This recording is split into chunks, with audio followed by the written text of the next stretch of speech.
भगवान बुद्ध से किसी ने पूछा कि आप जो ये मेडिटेशन करते हैं आपको क्या मिला, ठीक है? भगवान बुद्ध ने कहा कुछ भी नहीं। अच्छा, लेकिन छूट क्या गया वो बताता। तो anger, anxiety, depression, envy, hatred, ये सब छूट गया। ब्रह्मचर्य का मतलब क्या होता है?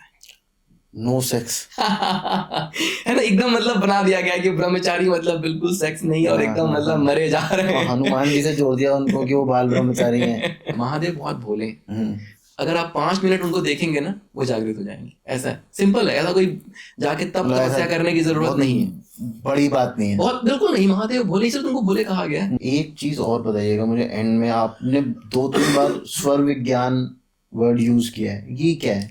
ये जीवन, अगर आपको सक्सेसफुल अपनी लाइफ बनानी है, ठीक है, आपको सच में खुश रहना है। 50,000 करोड़ कमा के आप खुश नहीं हो सकते, ठीक है? सच में अगर आपको खुश रहना है, पैसा तो बाई प्रोडक्ट है, वो आ ही जाएगा जितना आना है, जितने की जरूरत है। 5,000 करोड़ भी आ जाएगा, 500 करोड़ भी आ जाएगा, 100 करोड़ भी आ जाएगा, 1 करोड़ भी आ जाएगा, ठीक है, उसका बहुत फर्क नहीं पड़ता है। लेकिन ट्रूली आप हैप्पी हैं क्या, सच में आप अंदर से खुश हैं क्या? तो वो कैसे होगा? वो इसी प्रोसेस से। हम कलयुग में रहते हुए सतयुग का आनंद ले सकते हैं अगर हमारी चेतना का स्तर वैसा बन गया। और फिर हम लोगों के जीवन में भी उस ट्रांसफॉर्मेशन को लेके आ सकते हैं। वास्तु अगर आप अपने घर का फिक्स कर रहे हैं, घर की क्लॉकवाइज मूवमेंट, एनर्जी जो है घर की वो क्लॉकवाइज मूव करनी चाहिए। अगर मूव कर रही है तो आपके घर का वास्तु अच्छा है।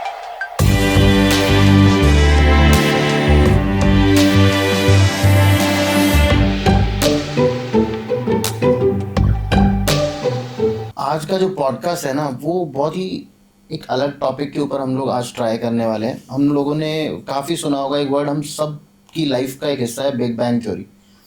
ये वेस्टर्न साइंस ने एक थ्योरी दी थी ऑफ क्रिएशन ऑफ एवरीथिंग, जिसमें उन लोगों ने बोला था कि एक छोटे से एटम से जितना भी हम लोग विजिबल यूनिवर्स है, ये उस छोटे से एटम के अंदर बहुत सारी हीट पैदा हुई और उस हीट से वो ब्लास्ट हुआ और वो यूनिवर्स हमारा आज सारा जितना हम लोग देख सकते हैं सब कुछ बना है। पर लेकिन जब उनसे ये पूछा जाए ना कि एक एटम से इतना मैटर कैसे निकल सकता है, तब उनके पास कोई जवाब नहीं होता। तो क्या इसका जवाब हमारे हिंदू ग्रंथों के अंदर है? क्या हमारे शास्त्र, हमारे ऋषि मुनि पहले से जानते थे इस रहस्य को कि कैसे एक छोटे से एटम के अंदर से निराकार से आकार कैसे बन सकता है? ठीक है, तो इस चीज़ के ऊपर आज हम बात करने वाले हैं। और जिनसे आज हम बात करने वाले हैं, ही समवन जो आपको लगेगा नहीं देख के कि इन सब चीज़ों के ऊपर बात करते होंगे। He is a engineer who sold his Ferrari to become a monk. तो बात करते हैं मनीष के मौर्य जी से। मनीष भाई कैसे हैं? हाय तरुण। तो सर पहले तो मुझे थोड़ा सा आप अपने बारे में बता दो जल्दी से कि इंजीनियरिंग, MBA फ्रॉम IIMS और उसके बाद ये सब, ये कैसे, क्यों? सबसे पहले तो ये बताओ। नमस्ते सभी लोगों को। मेरा नाम मनीष के मौर्य है। मैं एक US में रहता हूँ, मल्टीनेशनल कंपनी में काम करता हूँ और इस डायरेक्शन में मेरा जो है कहीं ना कहीं रुझान है।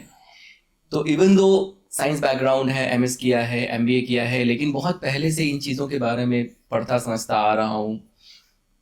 बहुत डिटेल में, या बहुत ऐसे कहें कि डिटेल में जब गया तो न्यूमरोलॉजी से स्टार्ट किया। मेडिटेशन उसके पहले भी करते आ रहे हैं। टर्निंग पॉइंट जो था मेरे लाइफ का, जब मैंने ऑटोबायोग्राफी ऑफ योगी पढ़ी, मेरे गुरु परमहंस योगानंद जी की, तो वहाँ से मैंने क्रिया योग में दीक्षा ली और उनका एक कंसेप्ट है, concept of magnetism. I think वहाँ से फिर ट्रांसफॉर्मेशन शुरू हुआ और फिर चाहे न्यूमरोलॉजी है, एस्ट्रोलॉजी है, वास्तु है, सौर विज्ञान है, इनका बड़ा पर्पस समझ में आया और तब से फिर मैं धीरे धीरे जो है लोगों के साथ इन चीज़ों को शेयर करना शुरू किया। अब मैं 1 साल के ड्यूरेशन का एक शिव शक्ति कोर्स पढ़ाता हूँ, जहाँ पे मैं आपको लगभग 22-23 कोर्सेज पढ़ाता हूँ। और उसमें सारे ऑकल्ट साइंस तो हैं, लेकिन उनका पर्सपेक्टिव अलग है। कैसे हम एक सक्सेसफुल लाइफ लीड करेंगे, हैप्पी लाइफ लीड करेंगे, उसका पर्पस। तो मतलब मुझे वहाँ से ही स्टार्ट करेंगे जहाँ से सब कुछ स्टार्ट हुआ है, बिग बैंग से। हाँ, उसका वेस्टर्न कॉन्सेप्ट और जो हमारा इंडियन कॉन्सेप्ट है वो आप समझाओ, जो शिव और शक्ति से रिलेटेड है। देखिए, शिव शक्ति जैसे मैंने बताया मेरा कोर्स है, तो शिव शक्ति बहुत दिल के मतलब नज़दीक है, बहुत प्रिय है। और अगर हमें, जैसे क्या होता है ना, हमें लगता है कि शिव शक्ति अगर हम बात करें तो सिर्फ स्पिरिचुअलिटी की बात होती है। अगर आपको जीवन में सक्सेसफुल भी बनना है तो बिना शिव शक्ति को समझे आप सक्सेसफुल नहीं बन सकते। ओके। तो जैसे आपने कहा अभी की बिग बैंग थ्योरी जो है, तो एक छोटा सा जो एक अगर आप निडल लेते हैं, उसका जो 1000 पार्ट है, उसके उस एटम से जो है पूरा का पूरा सृष्टि जो है बना, ऐसा वेस्टर्न जो साइंस है उसमें मतलब बताया जाता है।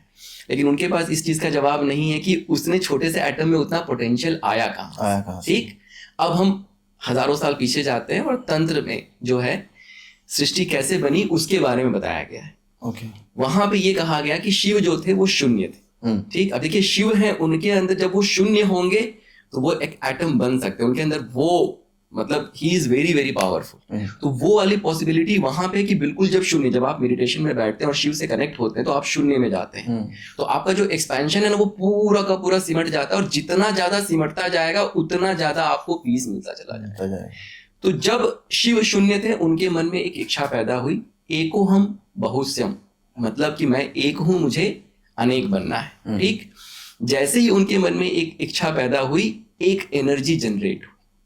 जो एनर्जी जनरेट हुई, एक नाद जिसको हम कह सकते हैं, जो ओम आप कहते हैं ना, ओम की ध्वनि, तो वो ओम की ध्वनि पैदा हुई, एक वाइब्रेशन, एक फ्रीक्वेंसी क्रिएट हुई। उस फ्रीक्वेंसी से जो है ये यूनिवर्स बनना शुरू हुआ। मतलब उस फ्रीक्वेंसी ने क्या किया, वो फैलना शुरू हुआ। एक साउंड है ये, तो आई थिंक नासा ने भी कुछ साउंड रिकॉर्ड किया, it's the oldest sound in the universe, और ये अभी भी फैल रहा है, अभी रुका नहीं है भाई, शिव के उससे निकला हुआ है ना। ठीक है, तो जो यूनिवर्स है अभी भी एक्सपैंड हो रहा है। तो वो जो फ्रीक्वेंसी क्रिएट हुई, उसने एक फेरी बना दी, एक एरिया ऐसा बना दिया कि भाई एक होता है ना, कैसे जिसे इंग्रेडिएंट मिल गया। ठीक, उसको मैं शिव तत्व कहता हूं, कि एक शिव तत्व पूरे यूनिवर्स में अनंत फॉर्म में फैल गया। अब शिव क्या हुए, दो पार्ट में डिवाइड हो गए। अच्छा, शिव और शक्ति बन गए। ठीक, शिव और शक्ति बन गए। अच्छा, ये दोनों एक ही है? हाँ, पहले एक थे इसलिए तो शून्य थे ना। अच्छा, कोई उसमें डुअलिटी नहीं थी इसलिए शून्य थे वो, अब अलग अलग हो गए। जैसे ही वो अलग अलग हुए, अब उनको वापस एक होना है, तो उनके बीच में जो है इंटरैक्शन शुरू हुआ, इसको हम लीला कहते हैं। जैसे जैसे वो लीला हुई, वैसे वैसे सृष्टि का क्रिएशन शुरू हुआ। ठीक है, हमारे ग्रंथों में लिखा गया है कि उसके बाद ब्रह्मा जी को बनाया गया और फिर विष्णु जी जो सृष्टि को चलाते हैं। कहा यह जाता है कि ब्रह्मा जी ने सृष्टि को क्रिएट किया। लेकिन देखिए रियलिटी क्या है कि ब्रह्मा जी जो एक माध्यम थे, शिव और शक्ति जब उसमें उनमें इंटरेक्शन शुरू हुआ तो उनको एक इंस्ट्रूमेंट चाहिए था जिससे सृष्टि बन सके। ठीक है, मतलब वो नहीं बनाने जाएंगे, आर्किटेक्ट। तो ब्रह्मा जी की जो उत्पत्ति हुई, लेकिन ब्रह्मा जी सिर्फ एक माध्यम है। सृष्टि एक्चुअली बनाई किसने, शिव और शक्ति ही। जो उनका इंटरेक्शन हो रहा है, डिफरेंट लेवल ऑफ इंटरेक्शन हो रहा है। अच्छा, शिव जो है वो जड़ है, कांस्टेंट है। देखिए समझिएगा, शिव सबके अंदर जितना भी शिव है, जहां भी कण कण में कहते हैं ना कि शिव का वास है, तो वो जो एक छोटा सा पत्थर का टुकड़ा है उसमें भी परिपूर्ण शिव है। शिव विभाज्य नहीं है। ठीक है, वो कांस्टेंट है। जो शक्ति है वो विभाज्य है। Energy can take different form. अब कहते हैं ना शिवलिंग की पूजा, तो शिवलिंग को बड़ा गलत तरीके से वो प्रचारित किया गया। लिंग का मतलब होता है प्रतीक संस्कृत में, तो वो शिव का मतलब लोगों, किसी हमारे वैदिक शेर ने बोला भाई तुम ये पत्थर को भी पूजोगे ना तो इसमें भी शिव है। बस उनका ये प्रतीक था कि भाई ये प्रतीक है, कण कण जो है सृष्टि का वो शिव का प्रतीक है, इसलिए वो शिवलिंग की पूजा हुई। अब इनका जो इंटरेक्शन शुरू हुआ, तो इंटरेक्शन से सृष्टि बननी शुरू हुई और फिर धीरे धीरे मानव बने, पत्थर बने, पहाड़ बने, हर तरीके के जीव जंतु बने। ये सारा का सारा जो क्रिएशन वहां से आया। अच्छा, तो मनीष सर मुझे एक बात बताइए, तो फिर हमारे अंदर भी शिव है और हमारे अंदर शक्ति भी है? हाँ बिल्कुल। तो फिर हम क्यों उस हायर लेवल पे नहीं जा रहे? हाँ, उसकी बात कर लेते हैं। अब देखिए, ये हमने सृष्टि के क्रिएशन की बात की। एक कंसेप्ट है यत पिंडे तत ब्रह्मांड। मतलब जैसा पिंड मतलब हमारा शरीर, जैसा हमारे शरीर के अंदर है वैसे ही ब्रह्मांड के अंदर है। तो अगर वहां पे ब्रह्मांड में क्रिएशन शिव और सृष्टि कर रहे हैं, तो हमारे शरीर के अंदर भी वो क्रिएशन जो है शिव और सृष्टि कर रहा है। ठीक है, शिव और शक्ति कर रहे हैं, सॉरी। कैसे? तो जब आप पैदा होते हैं, ठीक है, जब आपका क्रिएशन शुरू हुआ, जब आपकी एनर्जी बॉडी बनती है ना, उसी टाइम पे शिव और शक्ति, तो शिव आपके आज्ञा चक्र है, जो हमारा शरीर है। पहले उसको समझ लेते हैं, स्ट्रक्चर समझ लेते हैं कि हमारे शरीर में 7 चक्रास हैं, 3 इंपॉर्टेंट नाड़ियां हैं। ऐसे तो 72,000 नाड़ियां हैं, लेकिन 3 सबसे इंपॉर्टेंट है, इड़ा, पिंगला और सुषुम्ना। जो राइट नॉस्ट्रिल है उसको हम पिंगला कहते हैं, मतलब ये वाला जो साइड है वो पिंगला है। जो लेफ्ट नॉस्ट्रिल है वो इड़ा है, और एक सेंटर से नाड़ी जाती है उसको हम सुषुम्ना कहते हैं। अच्छा। अब क्या होता है कि जो आपका रूट है, जहां से आपका रूट चक्रा जहां पे है, जो जिसको हम मूलाधार चक्रा कहते हैं, या बिल्कुल जो बेस ऑफ द स्पाइन है, स्पाइन के वहां से ऐसे करके जो दो नाड़ियां हैं वो निकलती है और सेंटर से जो सुषुम्ना जाती है। ठीक, तो जो ये नाड़ियां ऐसे जाती हैं तो ये क्रिस क्रॉस होते हुए जाती हैं और इस तरीके से वो टोटल 6 चक्रास फॉर्म करती हैं। अच्छा, आपका मूलाधार चक्रा वहां से शुरू करती हैं, जहां पे आपका जो आपकी रीढ़ की हड्डी जहां पे खत्म होती है, उसके थोड़ा ऊपर जाएंगे जहां पे आपका रिप्रोडक्टिव ऑर्गन है, वो आपका स्वादिष्ठान चक्रा। उससे थोड़ा ऊपर जाएंगे तो मणिपुर चक्रा, जहां पे हमारा नेवल है। उसके ऊपर आएंगे यहाँ पे हार्ट के पास अनाहत चक्रा, विशुद्धि चक्रा, ये आज्ञा चक्रा। अब यहाँ पे वो जो दो नाड़ियां थी इड़ा और पिंगला, वो यहाँ पे मीटिंग इनका हो गया। यहाँ से जो है सहस्त्रार चक्रा, तो जो सुषुम्ना है वो सहस्त्रार चक्रा तक जाती है। ठीक, अब जब आपका क्रिएशन होता है जब आपका क्रिएशन होता है तो आपके शिव यहाँ पे स्टैब्लिश होते हैं। शक्ति जो इंडिविजुअल एनर्जी है आपकी, वो आपके मूलाधार चक्रा, जिसको हम कुंडलिनी एनर्जी भी कहते हैं। आपके सर के पीछे यहाँ पे एक छोटा सा सॉफ्ट स्पॉट होता है जिसको हम लोग मिडुला ऑब्लंगाटा कहते हैं। हाँ जी, तो यहाँ से आप यूनिवर्सल एनर्जी महाशक्ति से कनेक्टेड होते हैं, जो हम कहते हैं ना प्राण ऊर्जा। हाँ, तो जब आप इनहेल करते हैं तो ये प्राण ऊर्जा आपके शरीर के अंदर आती है, जब आप एक्सहेल करते हैं तो यही फिर मूवमेंट जो है क्रिएट करती है जी। अभी उस पर भी आएंगे हम लोग। इसके साथ साथ जो हमारा नेवल है, इस नेवल पे जो है हमारे ब्रह्मा स्टैब्लिश हो जाते हैं। ठीक, यहाँ से 72,000 नाड़ियां। अच्छा, जिसकी हम बात कर रहे हैं ना, ये एनर्जी बॉडी है। अगर आप अपने शरीर को डाइसेक्ट करेंगे तो दिखेगा नहीं आपको, ये एनर्जी बॉडी है। ठीक है, और जो हमारा हार्ट चक्रा है वहां पे विष्णु जी बैठ जाते हैं। ठीक, अब जो ये 32 टोटल 36 एलिमेंट क्रिएट होते हैं। ठीक, अच्छा, अब उसको थोड़ा सा एक्सप्लेन करता हूँ, क्विकली एक्सप्लेन करता हूँ। जब सबसे पहला शिव के अंदर जब इच्छा पैदा हुई कि मैं एक हूं, मुझे अनेक बनना है, तो जो एक नाद क्रिएट हुआ उससे 5 प्योर एलिमेंट निकले। प्योर क्यों? क्योंकि शिव से बने। ठीक है, उसमें ड्युअलिटी नहीं है। शिव और शक्ति ये 2 एलिमेंट हो गए। इसके बाद जो आपका विशुद्धि चक्र है, यहाँ पे सदाशिव हम कहते हैं। ठीक है, सदाशिव का मतलब हो गया कि शिव मतलब हैप्पीनेस। ठीक है, तो हमेशा यहाँ के बियॉन्ड अगर आप चले गए तो हमेशा आप खुश रहेंगे, संतुष्ट रहेंगे। इसके बाद सद विद्या, जो आपका आज्ञा चक्र है, यहाँ पे शिव बैठते और यहीं पे सद विद्या, ट्रू नॉलेज, वो क्रिएट हुआ। और जो सहस्त्रार चक्र है वहां पे ईश्वर करके एक एलिमेंट क्रिएट हुआ, जिसको आप परम शिव कह सकते हैं, अल्टीमेट रियलिटी है। सब कुछ शिव, हाँ, सब कुछ शिव है। ठीक, उसके बाद अब क्या होता है कि ये 5 एलिमेंट क्रिएट हो गए। अब इसके बाद माया बनती है और माया को फिर 5 और एलिमेंट बनते हैं माया के बाद, जिसके थ्रू माया जो है इस वर्ल्ड में ऑपरेट करती है, आपको हमको इंगेज रखती है। तो माया के बाद कला करके एक एलिमेंट बनता है, जिसको हम कहते हैं कि सेंस ऑफ आइडेंटिफिकेशन। कला के बाद जो है राग मतलब एक दूसरे से अट्रैक्शन जो है हमारा।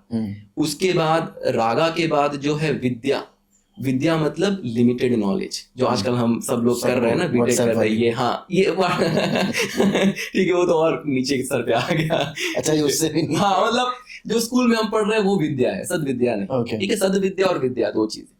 उसके बाद विद्या के बाद जो है आपका फिर आता है काल। हम लोग हर चीज को टाइम के फ्रेम में देखते हैं। और फिर नियति की भाग्य मेरा ऐसा है वैसा है। तो ये जो 5 चीजें हैं, इससे माया ऑपरेट करती है। और माया जो है, माया को कौन गमन करता है? तो भगवान विष्णु गमन करते हैं। अगर माया पे आपको विजय पाना है तो भगवान विष्णु को खुश करना पड़ेगा, संतुष्ट करना पड़ेगा। और विष्णु कहाँ बैठे हैं? इधर, यहाँ बैठे। ठीक, अब देखिए ये धीरे धीरे ना बहुत ग्रॉस फॉर्म में हम जा रहे हैं, है ना। जैसे जो 5 एलिमेंट बने शुरू के, सद विद्या, और वो एकदम प्योर एलिमेंट हायर फ्रिक्वेंसी है। धीरे धीरे हम लोअर फ्रिक्वेंसी पे जा रहे हैं। इसके बाद 2 एलिमेंट बनता है पुरुष प्रकृति। 3 एलिमेंट हमारे क्या कहते हैं, माइंड से रिलेटेड बनता है, जहां पे अहंकार है, बुद्धि है, मनस है। फिर इसके बाद 5 सेंस ऑर्गन बनते हैं, आंख हो गई, जीभ हो गया, ये जितनी भी चीजें हैं। और ये जो 5 सेंस ऑर्गन बनते हैं, इसी से 5 जो सेंसेस हैं वो भी बनते हैं। ठीक, और लास्ट इसके बाद 5 आपके एक्शन ऑर्गन बनते हैं। और इससे भी जब हम स्थूल जाते हैं और मैटर की तरफ बढ़ते हैं तो 5 एलिमेंट, हम कहते हैं ना पंच तत्वों से हमारा शरीर बना है।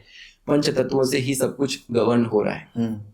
अब ये जो 5 एलिमेंट है, ये क्या करता है, ये आपके ब्रीदिंग को गवर्न करता है। ओके ठीक, ये एक सिंपल सा आप कभी भी एक्सपेरिमेंट करके देखिएगा, सब लोग जितने भी लोग देख रहे हैं पॉडकास्ट, कभी अगर आप बहुत ऐसे रेस्टलेस फील कर रहे हैं ना, आप अपने हाथ को यहाँ लेके जाइएगा और ब्लो करिएगा, आपके यहाँ पे हवा लगना शुरू हो जाएगा। ठीक है, अगर ऐसा है तो फिर आपका एयर एलिमेंट, मतलब दोनों में से किसी एक पे, हाँ ठीक है, अगर ऐसा है तो इसका मतलब आप रेस्टलेस, बिल्कुल रेस्टलेस। अच्छा, अगर मेरे इधर ऐसे सांस लूं और हवा ना लगे तो मैं रेस्टलेस नहीं होंगे। Okay. हाँ, अगर कभी भी किसी को, अगर आपको ऐसा लगता है कि एंजाइटी जैसा लग रहा है या बहुत घबराहट हो रही है, तो आप किसी भी, पहले नाक चेक कर लीजिए कौन सा एक्टिव है, और जो एक्टिव है उसके उधर अगर हाथ लेके जाएंगे यहाँ पे, तो ये क्या हुआ कि जो ये हमारे जो 5 एलिमेंट है ना, ये 5 एलिमेंट इन डिफरेंट ब्रीदिंग से, जैसे अगर यहाँ से सांस निकलती है तो वो अर्थ एलिमेंट होता है, और वो वाटर एलिमेंट होता है। अगर यहाँ से सांस निकलती है तो वाटर एलिमेंट होता है।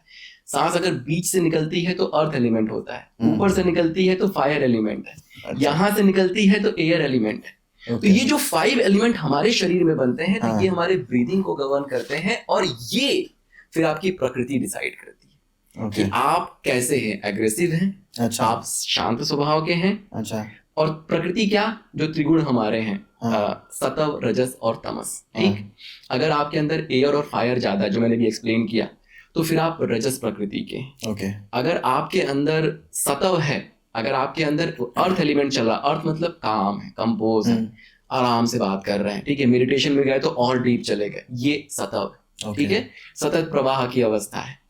और तमस मतलब खुश है, लेकिन फिर तामसिक प्रवृत्ति, बहुत ज्यादा आलसी हो गए, बहुत ज्यादा पार्टी करना पसंद है, यू नो, उस तरीके की चीजें, तो वो फिर आपका वाटर एलिमेंट। तो ये जो, अब देखिए हमने कहाँ से शुरू किया, 36 एलिमेंट जो हमने शुरू किया, बिल्कुल शिव से शुरू किया, लास्ट में कहाँ पे आगे रुक गए हम लोग, ब्रीथ पे आके रुक गए। ठीक, ब्रीथ को कौन गवर्न करता है? स्वर विज्ञान में माँ पार्वती ने भगवान शिव से पूछा कि हे महादेव, आप इस पूरी सृष्टि को गवर्न कैसे करते हैं? महादेव ने कहा कि देवी, मैं कुछ गवर्न नहीं करता, मैं सिर्फ लोगों की सांसों को गवर्न करता हूं। अच्छा, वापस से देखिए, शुरू किया हम लोगों ने शिव से, और शिव पे आके रुक गए। ठीक है, तो ये इस तरीके से जो है, अब और जितनी भी चीजें मैं आपको एक्सप्लेन कर रहा हूं, ये कुछ स्पिरिचुअलिटी नहीं, ऐसे ही हम बने हुए हैं। और अगर इसको हम समझेंगे ना, देखिए अब यहां से कहां से शुरू हुआ, एकदम माइन्यूट से आपने शुरू किया, एकदम ग्रॉस एलिमेंट पे आप आ गए। आपको करना क्या है, आपको वापस से उस माइन्यूट के पास जाना है ना। हमारे जीवन का गोल क्या है? ठीक है, वैसे अगर हमारे उसमें स्पिरिचुअलिटी में देखें तो मोक्ष प्राप्त करना, राइट, बिल्कुल सही कहा आपने। अगर उसको मैं और सिंप्लीफाइड कर दूं, क्योंकि मैं कहूंगा मोक्ष चाहिए, तो आप कहेंगे मुझे तो मोक्ष से मतलब नहीं है, मुझे तो ऐसी कोई प्रेरणा ही नहीं कि मैं मोक्ष क्यों, मतलब मुझे तो BMW चाहिए, आप ऐसा कहेंगे, राइट? है ना? हाँ, मतलब अगर मैं मटेरियलिस्टिक वर्ल्ड की बात करूं, ठीक है ना, क्योंकि देखिए बिना उसको पार पाए, ठीक है, उस पर भी हम लोग आएंगे, बात करेंगे। मोक्ष की बात हम लोग कर रहे थे, ठीक है। अब देखिए, मोक्ष में कहूँ तो शायद बहुत ऐसा ब्रॉडर टर्म हो जाएगा, नहीं समझ में आएगा। मानव जीवन का शिव सूत्र करके एक पुस्तक है, भगवान शिव ने जो है उसमें बहुत सारा नॉलेज दिया हुआ, 76 उसमें वर्ष वो है, सूत्र है, ठीक है, मतलब छोटी छोटी लाइनें हैं, लेकिन अगर उसको आप समझ गए तो आप समझ लीजिए कि ट्रांसफॉर्मेशन निश्चित, जीवन का सत्य समझ, हाँ बिल्कुल समझ जाएंगे। लेकिन उस तक पहुंचने के लिए, समझने के लिए पहले वो समझ डेवलप करनी पड़ेगी, ठीक है। तो जब हम पैदा होते हैं ना, हमारा पता है एक ही गोल होना चाहिए कि हम अपनी चेतना को, अपनी अवेयरनेस को कैसे जागृत करें। ओके, सिर्फ इतना। क्यों? ठीक भाई, अगर आपकी चेतना जागृत, अगर आप कॉन्शियस हैं, अगर आप अवेयर हैं, तो जीवन के भी अच्छे डिसीजंस आप लेंगे, है ना। जो भी डिसीजंस लेंगे उनका सेंस बनेगा, जीवन आप शांत प्रवृत्ति के रहेंगे, ठीक जी। अगर आप शांत प्रवृत्ति के, तो जीवन में सफलता आएगी कि नहीं आएगी? बिल्कुल आएगी ना। मतलब डिसीजंस नहीं लोगे, उल्टे सीधे डिसीजन नहीं लोगे, तो ऑब्वियसली सही चलेगी लाइफ। तो भौतिक जगत के लिए भी इसकी जरूरत है, और मानव जीवन का जो हम मल्टीपल बर्थ साइकिल की बात करते हैं ना, उसमें सिर्फ एक ही ये बताया गया है कि आप अपनी चेतना को जागृत करते बढ़ाते चले जाइए। अच्छा, चेतना को मैं थोड़ा सा और एक्सपैंड कर देता हूँ, फिर हम बाकी चीजों पे आएंगे। तो कहने का मतलब है कि जैसे मैंने कहा ना कि हम लोगों ने ये चीज देखी है ना, 4 हमारे युग हैं, ठीक है। हम लोग सतयुग से शुरू करते हैं, फिर त्रेता, फिर द्वापर और कलयुग। अभी हम कलयुग में। कलयुग का मतलब क्या है कि जो आपकी चेतना है वो बहुत ही निम्नतम स्तर पे चली गई। ओके, ठीक है। अच्छा, अब देखिएगा, सतयुग में जो है वेदों की रचना हुई। ठीक, आपके अंदर मेरे अंदर अभी कैपेबिलिटी है क्या कि हम जाके वेद को डायरेक्टली समझ पाए? नहीं। अच्छा, मुझे एक चीज बताइएगा मनीष जी, कि सतयुग में हमारे वेदों की रचना हुई, पर वेद तो वेद व्यास जी ने नहीं लिखे थे। अब वो देखना पड़ेगा, लेकिन मतलब नहीं समझिएगा, वेद व्यास ने आई थिंक उनको लिपिबद्ध किया था। नॉलेज हमें ब्रह्मा से मिली। श्रुति जो है ना, वेद को कहा जाता है कि वो श्रुति है। हाँ, तो श्रुति मतलब वो सुन के ही, मतलब वो चीजें जो है पास ऑन हुई, पर वेद व्यास जी ने उनको लिख दिया बाद में। ठीक है, तो लेकिन उस लेवल पे जो सतयुग में जब वेद की रचना हुई, ठीक, उसके बाद लोगों का कॉन्शियसनेस जो है और गिरा, आपकी चेतना और गिरी। आप त्रेता में आए, ठीक है, फिर वहां पे भगवान राम, उन्होंने फिर आपको गाइड किया कि ऐसा जीवन आपका होना चाहिए। ठीक, उन्होंने एक मार्ग बताया रामायण के माध्यम से। रामायण का पर्पस क्या है? रामायण का पर्पस ये है कि आप राम बनिए। ठीक है, आप लाइफ कैसी होनी चाहिए। ठीक है, आप क्या कहते हैं, मर्यादा पुरुषोत्तम राम बनिए। हम फेक कर सकते हैं, लेकिन हम सच में बन पा रहे हैं क्या? वो अगर उस लेवल की हमारी चेतना जागृत नहीं हुई है तो हम राम नहीं बन सकते। ठीक है, भले हम फेक कर ले, समाज में दिखा ले, वो अपनी जगह पे। फिर हमारी चेतना और गिरी, तो हम कहाँ आ गए? ठीक, द्वापर। अच्छा, त्रेता में क्या हुआ कि बाहर युद्ध था, परिवार के बाहर युद्ध हो रहा था। द्वापर में चेतना और गिरी, तो अब भाई भाई से लड़ने लगा। ठीक है, एकदम ही चेतना मतलब बिल्कुल तरीके से। ठीक, और तो फिर वहां भगवान ने क्या दिया? वहां गीता का ज्ञान दिया। ठीक है, थोड़ा गीता पे भी बात करेंगे हम लोग। वहां भगवान ने गीता का ज्ञान दिया कि ठीक है, तुम्हारी चेतना और गिर गई, तो ये मैं एक तुमको दे रहा हूं, इसको पकड़ के तुम ऊपर उठ सकते हो, अपनी चेतना को उठा सकते हो, फिर राम बन सकते हो और फिर शिव तक पहुंच सकते हो, सतयुग में जा सकते हो। लेकिन उसके बाद लोगों की चेतना और गिरी, कलयुग आ गया। ठीक, कलयुग में फिर क्या हुआ? कलयुग में जो है पतंजलि योग सूत्र आया, कलयुग में तंत्र की रचना हुई, कलयुग में जो है आपके ये शिव सूत्रों की रचना हुई। तो अब क्या हुआ कि जो हमारे वैदिक शीयर्स ने कहा कि भाई तुमको अब गीता भी समझ में नहीं आएगी, तुम्हारी चेतना इतनी गिर गई है। गीता में भगवान ने कहा कि आप कर्म करिए, फल की चिंता मत करिए। होता है क्या अंदर से? आती है वो, पहले सोचते हैं कि फल क्या मिलेगा, कर्म तो देखेंगे, नेचुरली नहीं आ रही ना वो चीज। तो फिर जो है पतंजलि आए, पतंजलि ने कहा कि ठीक है भैया, आप ये योग सूत्र जो है इनको फॉलो करिए। आप पहले फिजिकल लेवल पे, अब शब्दों में दम नहीं रह गया है, अब पहले अपने शरीर पे आपको कुछ मैं मीन्स देता हूँ। ठीक है, तंत्र ने भी वही किया। तंत्र ने आपको अलग अलग तरीके के मेडिटेशंस दिए, अलग अलग तरीके के मीन्स दिए कि अब इनको पकड़ो, इनको पकड़ के जब ऊपर उठोगे ना, तब आप स्पिरिचुअलिटी की बात करोगे। हाँ, तब आपकी जब चेतना थोड़ी जागेगी। अच्छा, ये जो 4 युग बताए गए हैं, ये 4 युग हमारे अंदर भी है, यत पिंडे तत ब्रह्मांडे। ठीक है, अभी हमारी चेतना इतनी गिरी हुई है, तो जितने भी ये ऑकल्ट के नॉलेज है, चाहे एस्ट्रोलॉजी है, न्यूमरोलॉजी है, वास्तु है, तंत्र विज्ञान हो गया, स्वर विज्ञान हो गया, पतंजलि योग सूत्र, इनको पकड़ के आप इनको एज अ टूल यूज करके अपनी चेतना को बढ़ा सकते हैं। ठीक, जब आप अपनी चेतना को बढ़ाएंगे, अभी क्या हो रहा है? अच्छा, इसको मैं अपने चक्रास पे एक्सप्लेन करता हूँ कि जो हमारा मूलाधार चक्र है और मणिपुर चक्र, जैसे हमारा जो ये अनाहत चक्र है ना, जो विष्णु जी हैं, इसके नीचे माया। ठीक, विष्णु जी के पार आप गए तो माया से आप पार हो गए। तो इसके ऊपर जो है शिव है, तो ये स्पिरिचुअल हो गया। ठीक है, बिल्कुल प्योर। इसके नीचे जो है आप भौतिक जगत, सांसारिक, उसमें उलझे, कलयुग में फंसे हुए, समय के चक्र में घूमते रहोगे।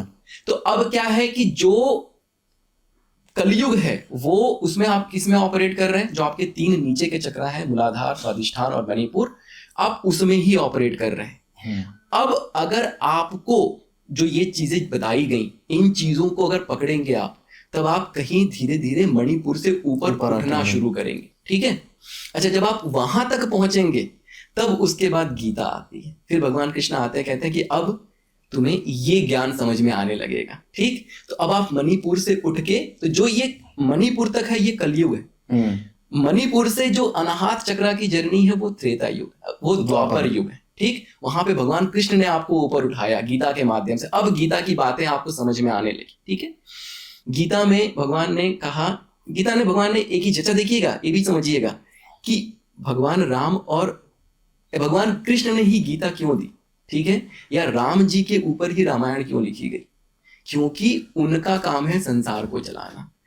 वो किसको गवर्न करते हैं? माया को गवर्न करते हैं। तो वही आपको माया से पार लेके जाएंगे। अगर मैं आपको पहले दिन कह दूं ना कि आप यहाँ पे पहुंच जाओ, नहीं पहुंच पाओगे। ठीक है, जैसे होता है ना जबरदस्ती जो लोग मेडिटेशन करते हैं, ठीक है, 10 दिन के शिविर में चले गए, 10 दिन में क्या हुआ कि वहां सब कुछ ले लिया आपसे, फोन ये वो, बोलना नहीं है, तो 5 दिन पहले वहां स्ट्रगल किया, ठीक, 5 दिन के बाद किसी तरह से एडजस्ट हुए, अब फिर वापस घर आ गए, अब 5 दिन यहाँ भी स्ट्रगल करेंगे वापस से उस घर में एडजस्ट करने में, ठीक है।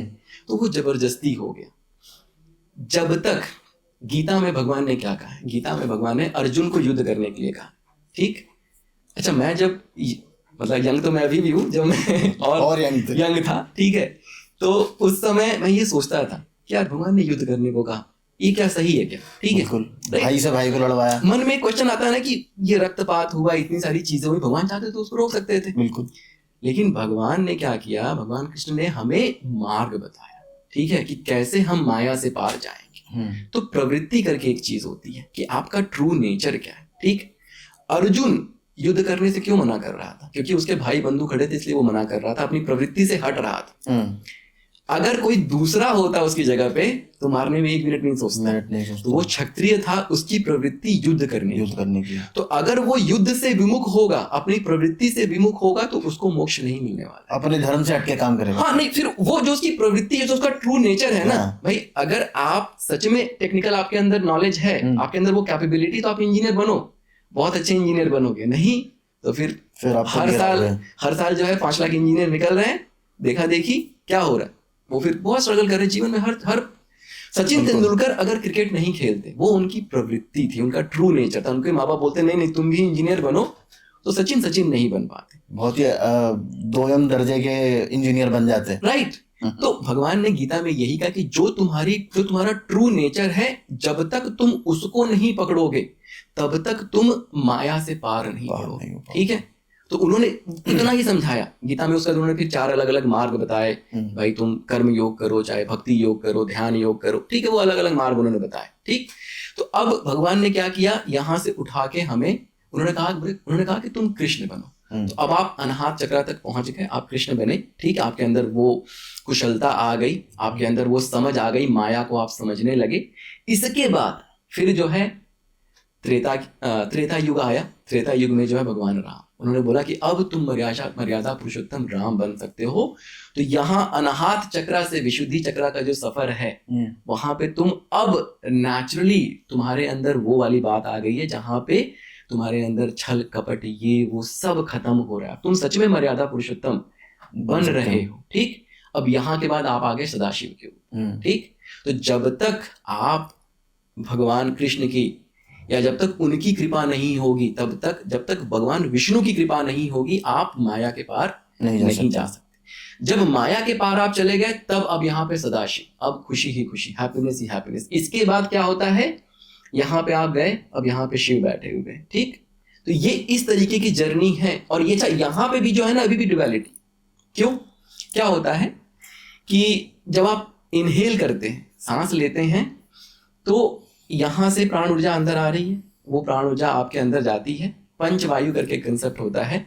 तो उसमें प्राण ऊर्जा नीचे जाती है, और नीचे जो मूलाधार पे शक्ति बैठी है आपकी, उनको उठा के लेके शिव के साथ उनका मिलन होता है।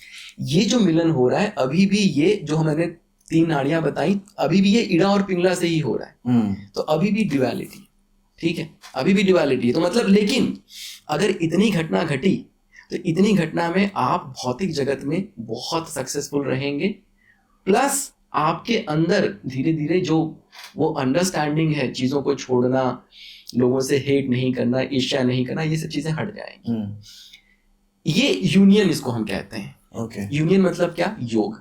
योगी कौन, हम और आप योगी हैं, अगर हमें इस चीज की अंडरस्टैंडिंग। पर लेकिन मनीष जी मुझे बताइएगा, ये जो जैसे जो आप बता रहे हैं इतना सब कुछ करने के बाद, पर सबसे बड़ी प्रॉब्लम पता है आजकल क्या है, लोग कहते हैं यार ये सब करने के लिए ना मुझे ये सब कुछ छोड़ना पड़ेगा। हाँ, मैं बताता हूँ, उसकी भी बात करते हैं, है ना, उसके भी बारे में बताना आप प्लीज। देखिए, तो कैसा है ना कि कंसेप्ट ऑफ मैग्नेटिज्म, जो मेरे गुरु हैं परमहंस योगानंद जी, उनकी बुक है ऑटोबायोग्राफी ऑफ योगी, उसमें गुरु जी ने बहुत अच्छे से, आई थिंक उस एक कंसेप्ट ने मेरी लाइफ ट्रांसफॉर्म कर दी, ठीक है। उसको थोड़ा एक्सप्लेन करता हूँ मैं। मैंने आपको ये प्रोसेस बताया कि जब आप इनहेल करते हैं, शक्ति उठती है, यहाँ जाती है, ठीक है, मिलती है। अब इसमें क्या होता है कि जो ऊर्जा है ना नीचे से, जब भी आप कोई भी मेडिटेशन करते हैं, कुछ भी करते हैं, वही हम करते हैं, उस ऊर्जा को उठा के यहाँ लेके आते हैं। और इनहेलेशन में ये प्रोसेस हमेशा अच्छे से हो रहा है। तो ये जो नीचे से ऊर्जा उठ के आपके यहाँ आती है फिर नीचे जाती है, ये क्या है? ऊर्जा मतलब इलेक्ट्रिसिटी। एक इलेक्ट्रिसिटी आपके शरीर में फ्लो कर रही है, ठीक है। जितने अच्छे से ये इलेक्ट्रिसिटी फ्लो करेगी उतना अच्छा वो क्या करेगा, इलेक्ट्रोमैग्नेटिक फील्ड जनरेट करेगा, है ना। किसी भी वायर में अगर इलेक्ट्रिसिटी फ्लो कर रही है तो उसके चारों तरफ एक इलेक्ट्रोमैग्नेटिक फील्ड बन जाता है। आपने ये सुना होगा कि हमारे शरीर के चारों तरफ एक ऑरा है और जितने ज्यादा सिद्ध पुरुष होते हैं उनकी ऑरा और स्ट्रांग होती है, और चाहे जो बहुत सक्सेसफुल होता है उनकी ऑरा भी बहुत स्ट्रांग होती है।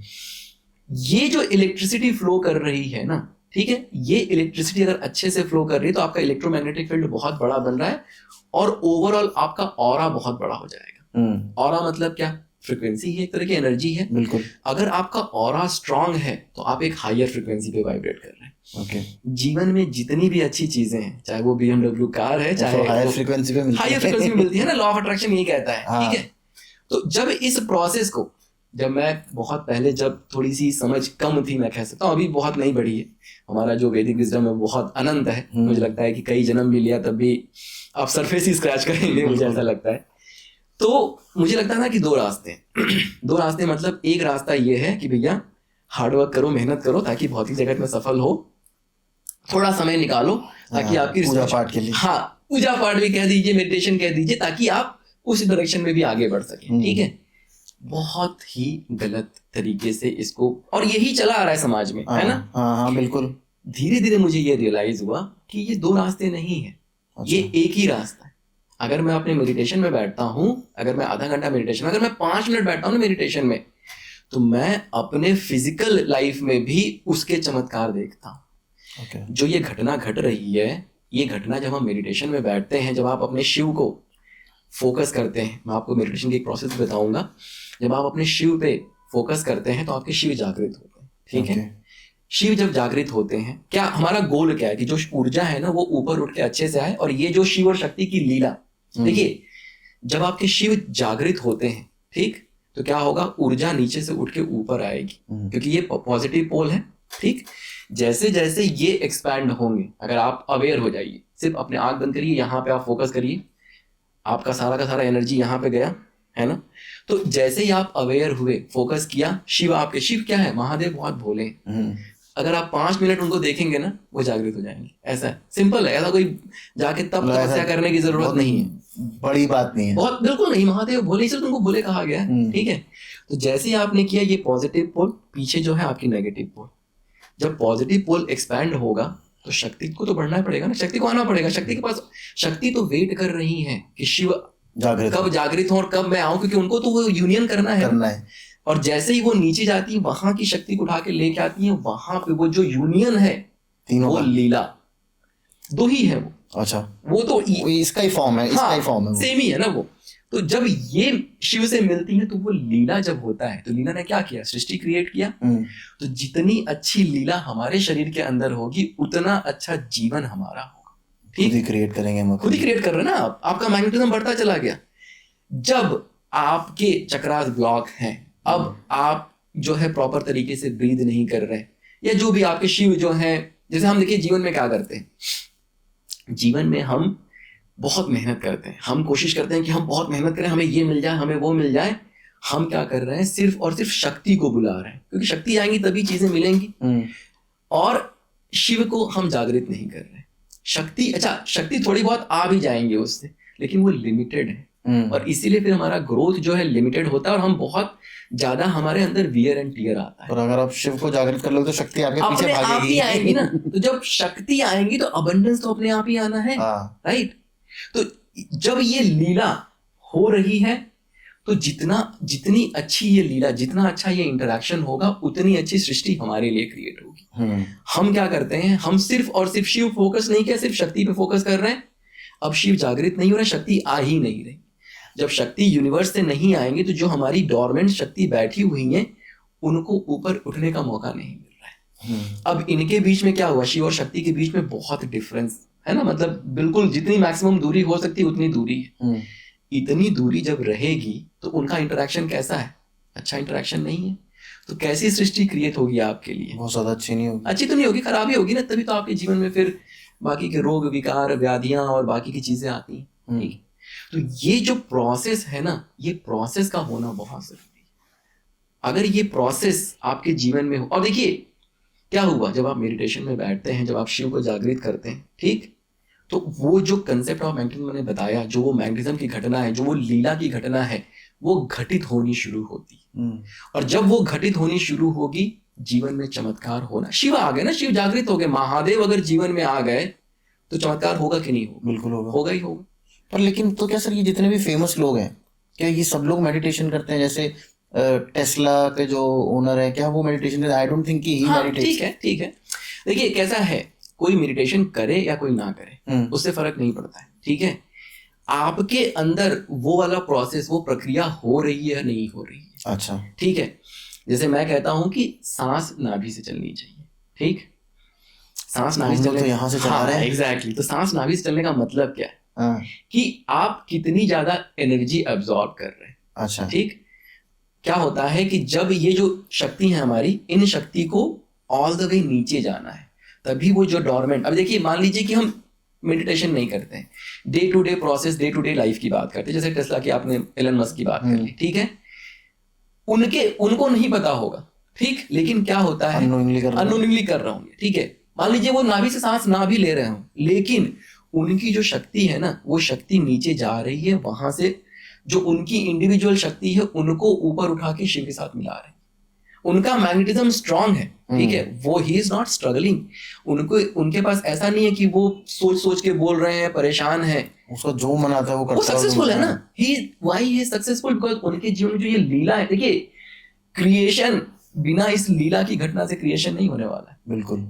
और ये कैसे होगा? जब आपकी शक्ति यहाँ पे जो यूनिवर्सल, भाई आपको जीवन में आगे बढ़ने के लिए शक्ति ही तो चाहिए जी। ठीक, अगर वो शक्ति नहीं आ रही है तो आप जीवन में आगे नहीं, कितना आपके पास लिमिटेड शक्ति है, कितना अचीव कर लेंगे उससे। तो अगर वो आ रही हैं, तो जब वो आती हैं तो आपके डोरमेंट बैठी शक्ति को गुणाधार पे उनको ऊपर लेके जाती हैं, और शिव के साथ जब वो होता है तो वो क्रिएशन की घटना होती है। यही एकमात्र कंसेप्ट है सफलता का। चाहे आप किसी भी प्रक्रिया को फॉलो कर लीजिए, चाहे आप कितनी भी किताबें पढ़ लीजिए, ठीक है, यही एक प्रक्रिया है जिससे आपको सफलता मिलती है। और किसी भी तरीके का आप मेडिटेशन कर लीजिए, at the end of the day यही होता है आपके अंदर। तब जब आप शिव के पास पहुंचते हैं तभी चमत्कार। तो कैसे सांस लेनी चाहिए, ये तरीका बता दो। ये बहुत ही मतलब गजब बात है कि हम लोग सांस ही गलत ले रहे हैं। हाँ, क्या होता है, मैं कहता हूं कि सांस जो है वो नाभि से चले। ठीक है, नाभि से चलने का मतलब क्या हुआ? जब भी आप सांस ले रहे हैं ना, यहाँ फील होना आपका पेट उठना चाहिए ऊपर थोड़ा सा। ठीक है, अगर क्योंकि यहाँ पे ना डायफ्राम होता है, जब हम इनहेल करते हैं तो डायफ्राम नीचे जाता है, हमारे पेट को बाहर निकालता है। आजकल क्या है ना, थोड़ा सा वो भी है ना, हम लोग पतला दिखना है, थोड़ा पतला दिखना है ना, आजकल ये भी रहता है। हाँ। और आप कह रहे हो बाहर आना चाहिए। अगर आप किसी से पूछो ना कि भाई थोड़ा भर के सांस ले, तो अंदर की तरफ खींचता है, पेट अंदर खींचता है, उल्टा कर रहा है। ये बड़े सारे स्टूडेंट्स हैं मेरे जो पता है, और ऐसे वीडियोस पे भी कमेंट्स आते हैं यूट्यूब वगैरह पे कि सर मैं तो जब सांस लेता हूं मैं अंदर चले जाती मेरी सांस। तो ये कितना बड़ा गड़बड़ प्रोसेस है उनका। ठीक है, जब आप सांस अंदर खींचते हैं ना, तो क्या होता है कि जो प्राण ऊर्जा है ना, वो पूरी तरीके से नीचे जाती है। ठीक है, और उससे दो चीजें होती हैं, जो वो प्राण ऊर्जा है वो जो डोरमेंट शक्ति बैठी है उनको भी ऊपर लेके आती हैं, और यहाँ पे जो 72,000 नाड़ियां हैं उनसे पूरे शरीर में भी फैलती है। ओके, ठीक है, क्योंकि जो एनर्जी चैनल्स हैं हमारे, वो दिखते नहीं है, लेकिन आपके शरीर को पूरी तरीके से ऑपरेट करने के लिए या प्रॉपर तरीके से काम करने के लिए, फिर आपको बीमारियां नहीं होंगी। अगर आपने सिर्फ इतना किया डे टू डे लाइफ में, रोजमर्रा के जीवन में, आप जो ये शिव शक्ति की घटना है, जो इंटरेक्शन है, जो यूनियन है, इस यूनियन को आप रोज कर रहे हैं। ठीक है, और देखिए ये जो यूनियन है, जो अभी ये हो रहा है, ये भौतिक जगत के लिए है। अभी हम इड़ा पिंगला से, अभी भी ड्युअलिटी है। जिस दिन आप जो ये नाभि से सांस लेंगे ना, आपके एनर्जी चैनल्स भी प्यूरिफाई होने लगेंगे। ठीक है, मैं एक दो चीजें और बता दूंगा कैसे हम उसको प्यूरिफाई कर सकते हैं। ऐसे ही आपकी चेतना जागते जागते जागते जागते एक दिन ऐसा होगा कि आपके सारे एनर्जी चैनल्स प्यूरिफाई हो जाएंगे, और जो ये शक्ति जो नीचे बैठी है ना, अब उनको ड्युअलिटी से नहीं फ्लो करना सीधा है, जाएगी। सुषुम्ना से सीधे फ्लो कर जाएंगी, और जब सुषुम्ना से फ्लो करेंगी तो सीधे फिर यहाँ पहुंचेंगे वो। अच्छा। ठीक, जब यहाँ पहुंचते हैं वो फिर आप परमात्मा से तो मिल फिर वो डिवाइन यूनियन, ठीक है, वो डिवाइन यूनियन की घटना हो गई। अभी तक क्या हो रहा था, यूनियन हो रहा था, योग की घटना घट रही थी। योग देखिए, अच्छा योग योग योग बहुत चले जा रहा है आजकल, लेकिन क्या उसको हम समझते हैं कि फिजिकल बस वो वर्कआउट मान लिया उसको। योग का मतलब ही यही है कि क्या वो एनर्जी, क्या वो शिव और शक्ति मिल रहे हैं या नहीं मिल रहे हैं। अगर आपके अंदर वो अंडरस्टैंडिंग है और अगर आप उस प्रोसेस को फॉलो करते हैं तो आप ही योगी। बिल्कुल, शिव ने जो योग बताया था वो तो मेडिटेशन था। हाँ। एक्सरसाइज तो हमने बहुत बाद में नहीं, ऐड करा। मतलब मेडिटेशन भी छोड़ दीजिए, जो ये मैं कह रहा हूँ ना, सांस नाभि से चले, हाँ। तो अब एवरी मोमेंट आपके जीवन में योग की घटना घट रही है, बिल्कुल, है ना। और जितनी अच्छी वो लीला उतना अच्छा फिर आप। मैंने तो अभी एक किसी के साथ एक पॉडकास्ट किया था तो उन्होंने मुझे बताया था, तो तब से मैं थोड़ा सा क्या कहते हैं इस चीज को ध्यान देता हूँ कि मैं जब सांस लेता हूँ तो पेट बाहर आना चाहिए और वो अंदर जाए, तो उससे फर्क और इसके पड़ता लिए 2-3 चीजें आप कर सकते हैं। जैसे जब आप रात को सोने जाते हैं ना, अपना हाथ अपने नाभि पे रखिए और इस तरीके से मन भर के, हवा तो फ्री है अभी, दिल्ली की हवा खराब हो गई है लेकिन फिर भी फ्री है ठीक है, है। इसको तो ना ही लिया जाए तो फ्री है तो अच्छा है। ठीक है। तो जब रात को सोने जा रहे हैं तब तो कर लिया, सुबह जब सो के उठ रहे हैं तब जो है एक बार दिमाग को याद दिला दिया। जैसे, हाँ मतलब प्रैक्टिस कर रहे हैं धीरे धीरे ना। जब भी आप अवेयर हैं, भाई काम में बिजी हैं, भूल गए, लेकिन जब भी आपको ध्यान आता है कि नहीं, तो 10-15 सांसें ऐसे हाँ, लेते तो थे। धीरे धीरे क्या होगा ना, एक समय ऐसा आएगा कि अब आपको एफर्ट लगाने, अभी तक क्या है ना, आप गलत तरीके से ले रहे, तो वही प्रैक्टिस शरीर की हुई पड़ी है। जब आप वो करते हैं तो धीरे धीरे जो है आपकी यही, अब जैसे मैं अगर सांस लेता हूँ ना, तो मैं अगर चाहूं भी तो यहाँ से मेरा ये कभी ऊपर नहीं जाएगा, मतलब अपने आप जो है वो नीचे ही जाएगा, और वो उसके लिए मैं एफर्ट भी नहीं लगा रहा हूँ, अपने आप नेचुरली धीरे धीरे ये होने लगेगा। जब आप ये करते हैं तो ये जो डिवाइन यूनियन, जो ये यूनियन की घटना घट रही है, तभी लाइफ में सक्सेस। तो ये जो मैं समझाने की कोशिश कर रहा हूँ, स्पिरिचुअलिटी है, ठीक है, लेकिन हमने पता क्या कर दिया, हमने ये कर दिया ना कि इन चीजों को धर्म से जोड़ दिया। ठीक है, हमारे जितने भी लिटरेचर है वो सनातन धर्म, वो हिंदू धर्म नहीं था पहले, ठीक है।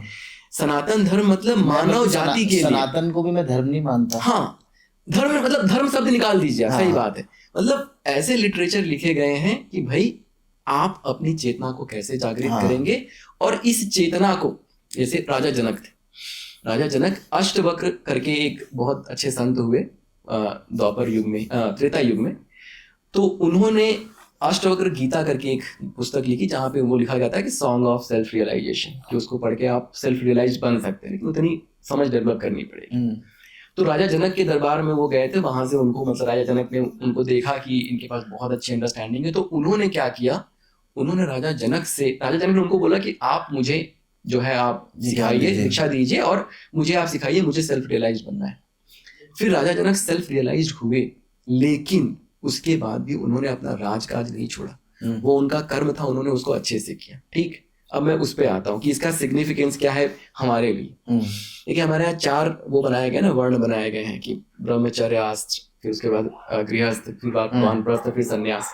तो जैसे मैंने भी एक्सप्लेन किया, तो अब इसको ना थोड़ा सा अपने से भी कॉन्टेक्स्ट में लेके आते हैं, ठीक है, कि तो 4 हमारे यहाँ वो बनाए गए हैं ना, आश्रम बनाए गए या व्यवस्थाएं बनाई गई कि पहले ब्रह्मचर्य 25 साल तक, उसके बाद फिर गृहस्थ आश्रम, फिर वानप्रस्थ, फिर संन्यास।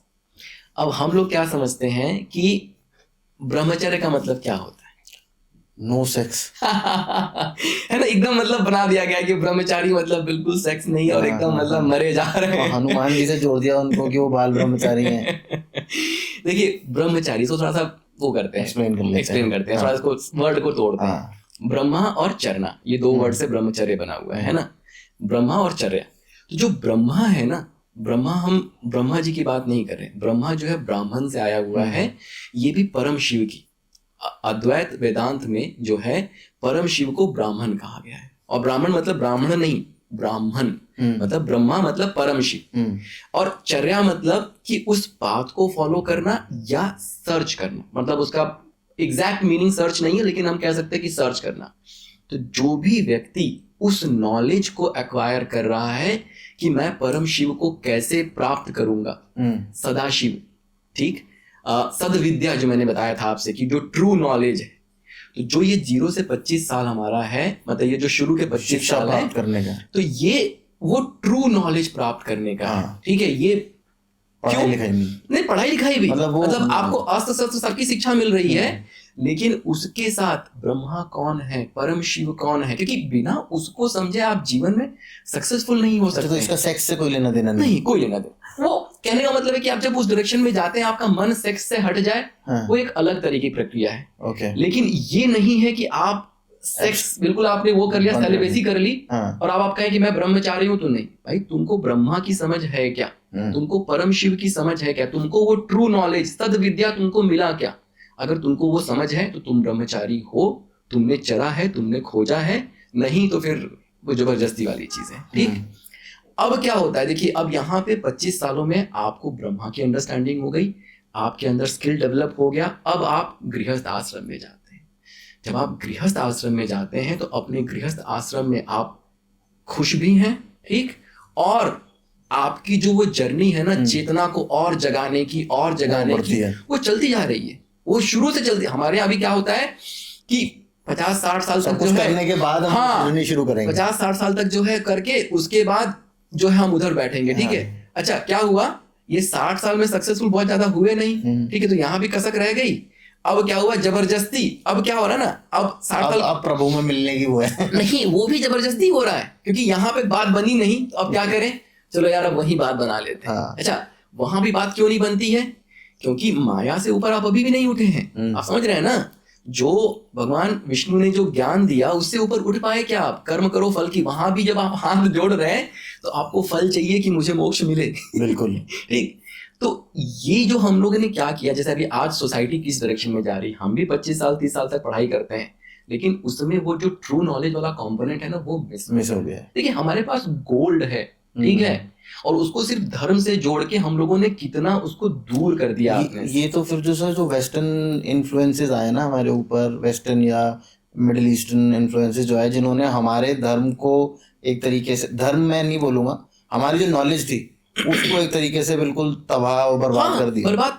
देखिए अच्छी चीज क्या है ना, कि कहानियों के माध्यम से, जैसे आजकल बहुत सारे पॉडकास्ट ऐसे भी आते हैं जहाँ पे लोग ऐसी कहानियां शेयर करते हैं, मुझे अच्छे लगते हैं वो, क्योंकि देखिए कहानियों, अच्छा लोगों ने डिस्ट्रॉय किया, लेकिन ये चीजें अभी भी बची कैसे रह गई, क्योंकि कहानियों के माध्यम से वो जीवन का हिस्सा बन गया, तो वहां से वो पास ऑन होता चला गया। लेकिन हम क्या हो गए फिर, उतने में ही लिमिटेड हो गए, उस कहानी से जो हमें एक्चुअल में गेन करना चाहिए वो हमने गेन नहीं किया। ठीक है, तो ये जो वर्ण व्यवस्थाएं बनी हुई इसलिए बनी हुई है कि आपने ट्रू नॉलेज लिया, अब आप इस भौतिक जगत में माया के पार जा तक आप सक्सेसफुल हुए।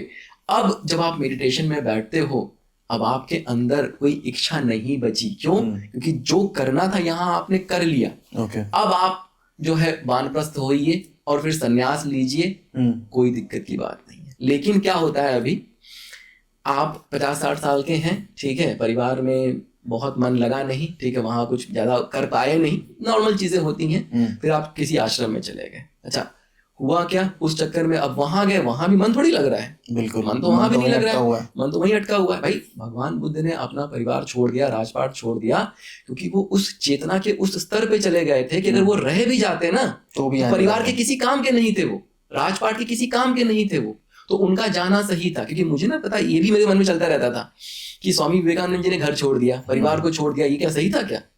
लेकिन वो उस जगह पहुंच गए कि अब उनका रुकने का कोई मतलब ही नहीं। पर लेकिन सर, जैसे जो हमारे गौतम बुद्ध थे, वो राज घराने के थे, प्रिंस, अगला राजा उनको बना था, उन्होंने भी तो अपनी प्रवृत्ति के विरुद्ध काम किया नहीं ना।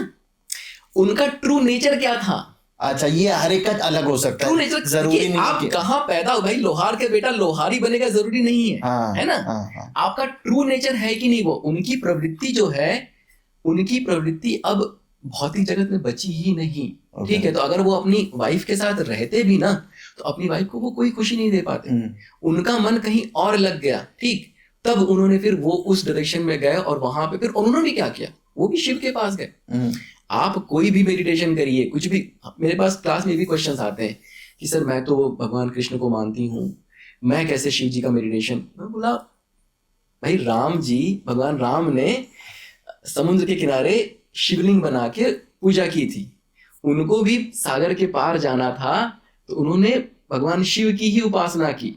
तो है तो आदि गुरु वही हैं, ठीक है, सब कुछ वही है, सब कुछ उनसे ही निकला है और फिर उनमें ही जाके शून्य हो जाएगा सब। बिल्कुल। ठीक है, तो कहने का मतलब ये है कि अब जो ये हमारा जो एजुकेशन सिस्टम है ना, क्यों हम लेके नहीं आ सकते, क्यों नहीं हम सद्विद्या लोगों को सिखा सकते हैं? भाई जो भी स्किल डेवलप करनी है आप डेवलप कराइए, लेकिन लोगों को ये अंडरस्टैंडिंग क्या होता है। अब आप ऐसे आगे बढ़े, आपके पास लिमिटेड नॉलेज है, थोड़े बड़े हुए, जब 30 साल 32 साल के हुए, अब जॉब कर रहे हैं, स्ट्रेस हो गया, ये हो गया, तो फिर कहीं लॉ ऑफ अट्रैक्शन की बुक पढ़ रहे हैं, सीक्रेट्स की बुक पढ़ ली, वो बहुत मजा आ गया, अरे हाँ ऐसे चमत्कार होता है, रात को 3 बजे उठ के लिख रहे हैं। ठीक है, राइट, और उससे होता कुछ नहीं है, टू बी ऑनेस्ट। ठीक है, क्यों? क्योंकि आपको अभी भी आप लिमिटेड नॉलेज। अच्छा, ये किया हुआ है मैंने, वैसे सबने किया हुआ है सर, सबने किया हुआ है। ठीक है, इसीलिए तो मैं क्यों बार बार ये मैं स्पिरिचुअलिटी की बात ही नहीं कर रहा हूँ, मैं जीवन जीने का सही तरीका सिखा रहा हूँ और लोगों की लाइफ में ट्रांसफॉर्मेशन लाया है मैंने, इसलिए मैं इसको शेयर कर रहा हूँ।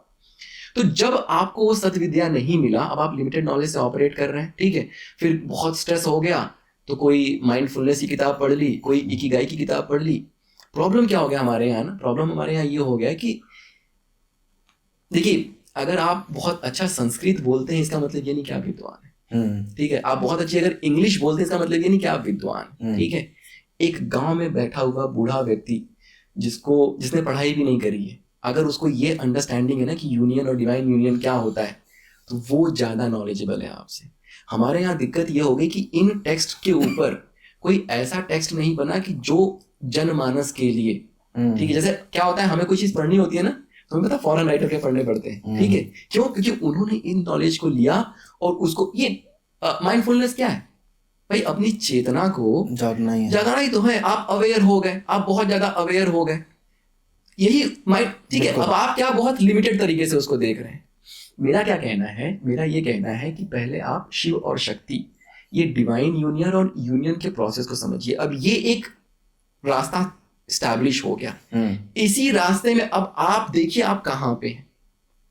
आप अपने मूलाधार पे फंसे हुए हैं, आप कलयुग में फंसे हुए हैं, कि आप त्रेता में फंसे हैं, कि द्वापर में फंसे हैं, कि सतयुग में आप हैं। ठीक, वो डिफाइन कर लीजिए। ठीक, अगर आप कलयुग में फंसे हुए हैं तो फिर उस सद्विद्या को पाने के लिए, उस सद्विद्या को समझने के लिए आप तंत्रा को पकड़िए, आप पतंजलि योग सूत्र को पकड़िए। ठीक है, आप भक्ति को भी पकड़ सकते हैं। भक्ति के बहुत सारे लिटरेचर जो है उस समय लिखे गए, क्योंकि भाई तुम्हें कुछ समझ में नहीं आ रहा है, चलो तुम भक्ति ही कर लो। ठीक है, जो अभी आज जो ना भक्ति, भगवान कृष्ण की भक्ति जो है जो हम कर रहे हैं, वो लिटरेचर जो है वो कलयुग में लिखा गया, क्योंकि इतनी ज्यादा परेशानी है लोगों को, कैसे पार पाए भाई। बिल्कुल, तो चलो ठीक है, कुछ मत करो, तुम भक्ति ही कर लो। ठीक है, भजन कर लो बैठ के। इस कभी गांव में कभी कीर्तन होता है ना, उसमें बैठिए, बड़ा आनंद आता है। हाँ। बाहर से लगेगा क्या चल रहा है पता नहीं, लेकिन जैसे आप उसमें बैठते हैं ना, और जो हारमोनियम और ढाल वाल बजता है, वो एक अलग लेवल पे आपको लेके जाते हैं। ठीक है, ट्रांस में चले जाते हैं, जाते हैं ना, बहुत आनंद आता है। वही आप अगर इस्कॉन के मंदिर में जाते हैं, वही काम वो भी करते हैं, राइट। तो वो भक्ति को भी मतलब बताया गया। तो आप ये पहले देखिए कि आप चेतना के किस स्तर पे। ठीक, क्या आपको गीता समझ में आ रही है? अगर गीता समझ में नहीं आ रही है तो आप चेतना के बहुत निम्नतम स्तर पे आप अपनी चेतना को जगाइए। आप एस्ट्रोलॉजी यूज करिए, न्यूमरोलॉजी यूज करिए, वास्तु यूज करिए। वास्तु में क्या होता है, वास्तु में घर की जो ऊर्जा है वो क्लॉकवाइज मूव करनी चाहिए। हमारे शरीर के अंदर भी जो ऊर्जा क्लॉकवाइज मूव करती है। कैसे मूव करती है? जब आप इनहेल करते हैं, आपका बेली ऊपर गया, ठीक, ये ऐसे हवा जो है ऐसे गई, फिर बेली नीचे जाता है तो यहाँ पे यू टर्न लेती है हवा, और ऐसे करके ऊपर आती है। ये एक मूवमेंट, क्लॉकवाइज मूवमेंट क्रिएट होता है। ठीक, तो अगर आपके शरीर के अंदर क्लॉकवाइज मूवमेंट नहीं क्रिएट हो रहा है तो वो फिर प्रॉब्लम है। वैसे ही आपके घर के अंदर अगर क्लॉकवाइज मूवमेंट नहीं क्रिएट हो रहा है, जब घर के अंदर वास्तु अगर आप अपने घर का फिक्स कर रहे हैं, घर की क्लॉकवाइज मूवमेंट, एनर्जी जो है घर की वो क्लॉकवाइज मूव करनी चाहिए। अगर मूव कर रही है तो आपके घर का वास्तु अच्छा है। अच्छा, क्यों? जो वो एनर्जी क्लॉकवाइज मूव करती है, वो एनर्जी फिर आपके मूलाधार से फिर आपके आज्ञा चक्र पे जाती है। जो वो शक्ति को उठाने का काम है ना, अब वो घर की एनर्जी भी कर रही है। अगर घर में वास्तु दोष है, अब वो एंटी क्लॉकवाइज मूव कर रहा है, अब घर आपका सिंक बन गया। अब आपके मूलाधार से वो एनर्जी डिमांड करता है, तो अब जो शक्ति को ऊपर उठना चाहिए वो तो ऐसे ही नहीं उठ रही है, और डाउनवर्ड उनका फ्लो होना शुरू हो गया। तो क्या हो गया, अब एकदम ही मतलब शक्ति और शिव में दूरियां बढ़ती चली गई। तो लाइफ कैसी होती है, घर के वास्तु अगर खराब होता है तो कैसा होता है, खराब होता है। तो ये सारा जो है ना, ये कनेक्टेड आपके चेतना से, शिव से कनेक्टेड है।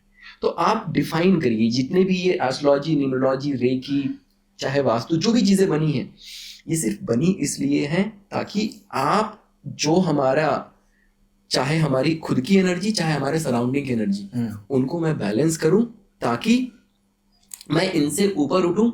और जब मैं इनसे ऊपर उठा तो अब मैं अनाहत चक्रा पे पहुंच पाया कि नहीं, क्या मुझे गीता की अंडरस्टैंडिंग हो रही है या नहीं हो रही, क्या मैं भगवान कृष्ण जैसा बन पाया। भगवान ने एकदम साफ साफ आपके सामने रास्ता रख दिया कि तुम ऐसा बनो, ठीक, बन पाया कि नहीं। अगर बन पाया तो मैं यहाँ तक पहुंचा, अब मैं राम बन पा रहा हूँ कि नहीं बन पा रहा हूँ। पड़ोसी ने बड़ी गाड़ी ले ली, मुझे अभी भी कष्ट हो रहा है या नहीं हो रहा है, ये राम हुआ। देखिए सिंपल सी बात है, ठीक है भाई, उसने बड़ी गाड़ी ली, अगर मेरे मन में बिल्कुल भी कष्ट नहीं हुआ तो मैं कैसे ले ली होता है ना, थोड़ी सी ईर्ष्या हो जाती है, ठीक है, थोड़ी सी एनवी हो जाती है। अगर वो हो रहा है तो अभी आप राम नहीं बन पाए।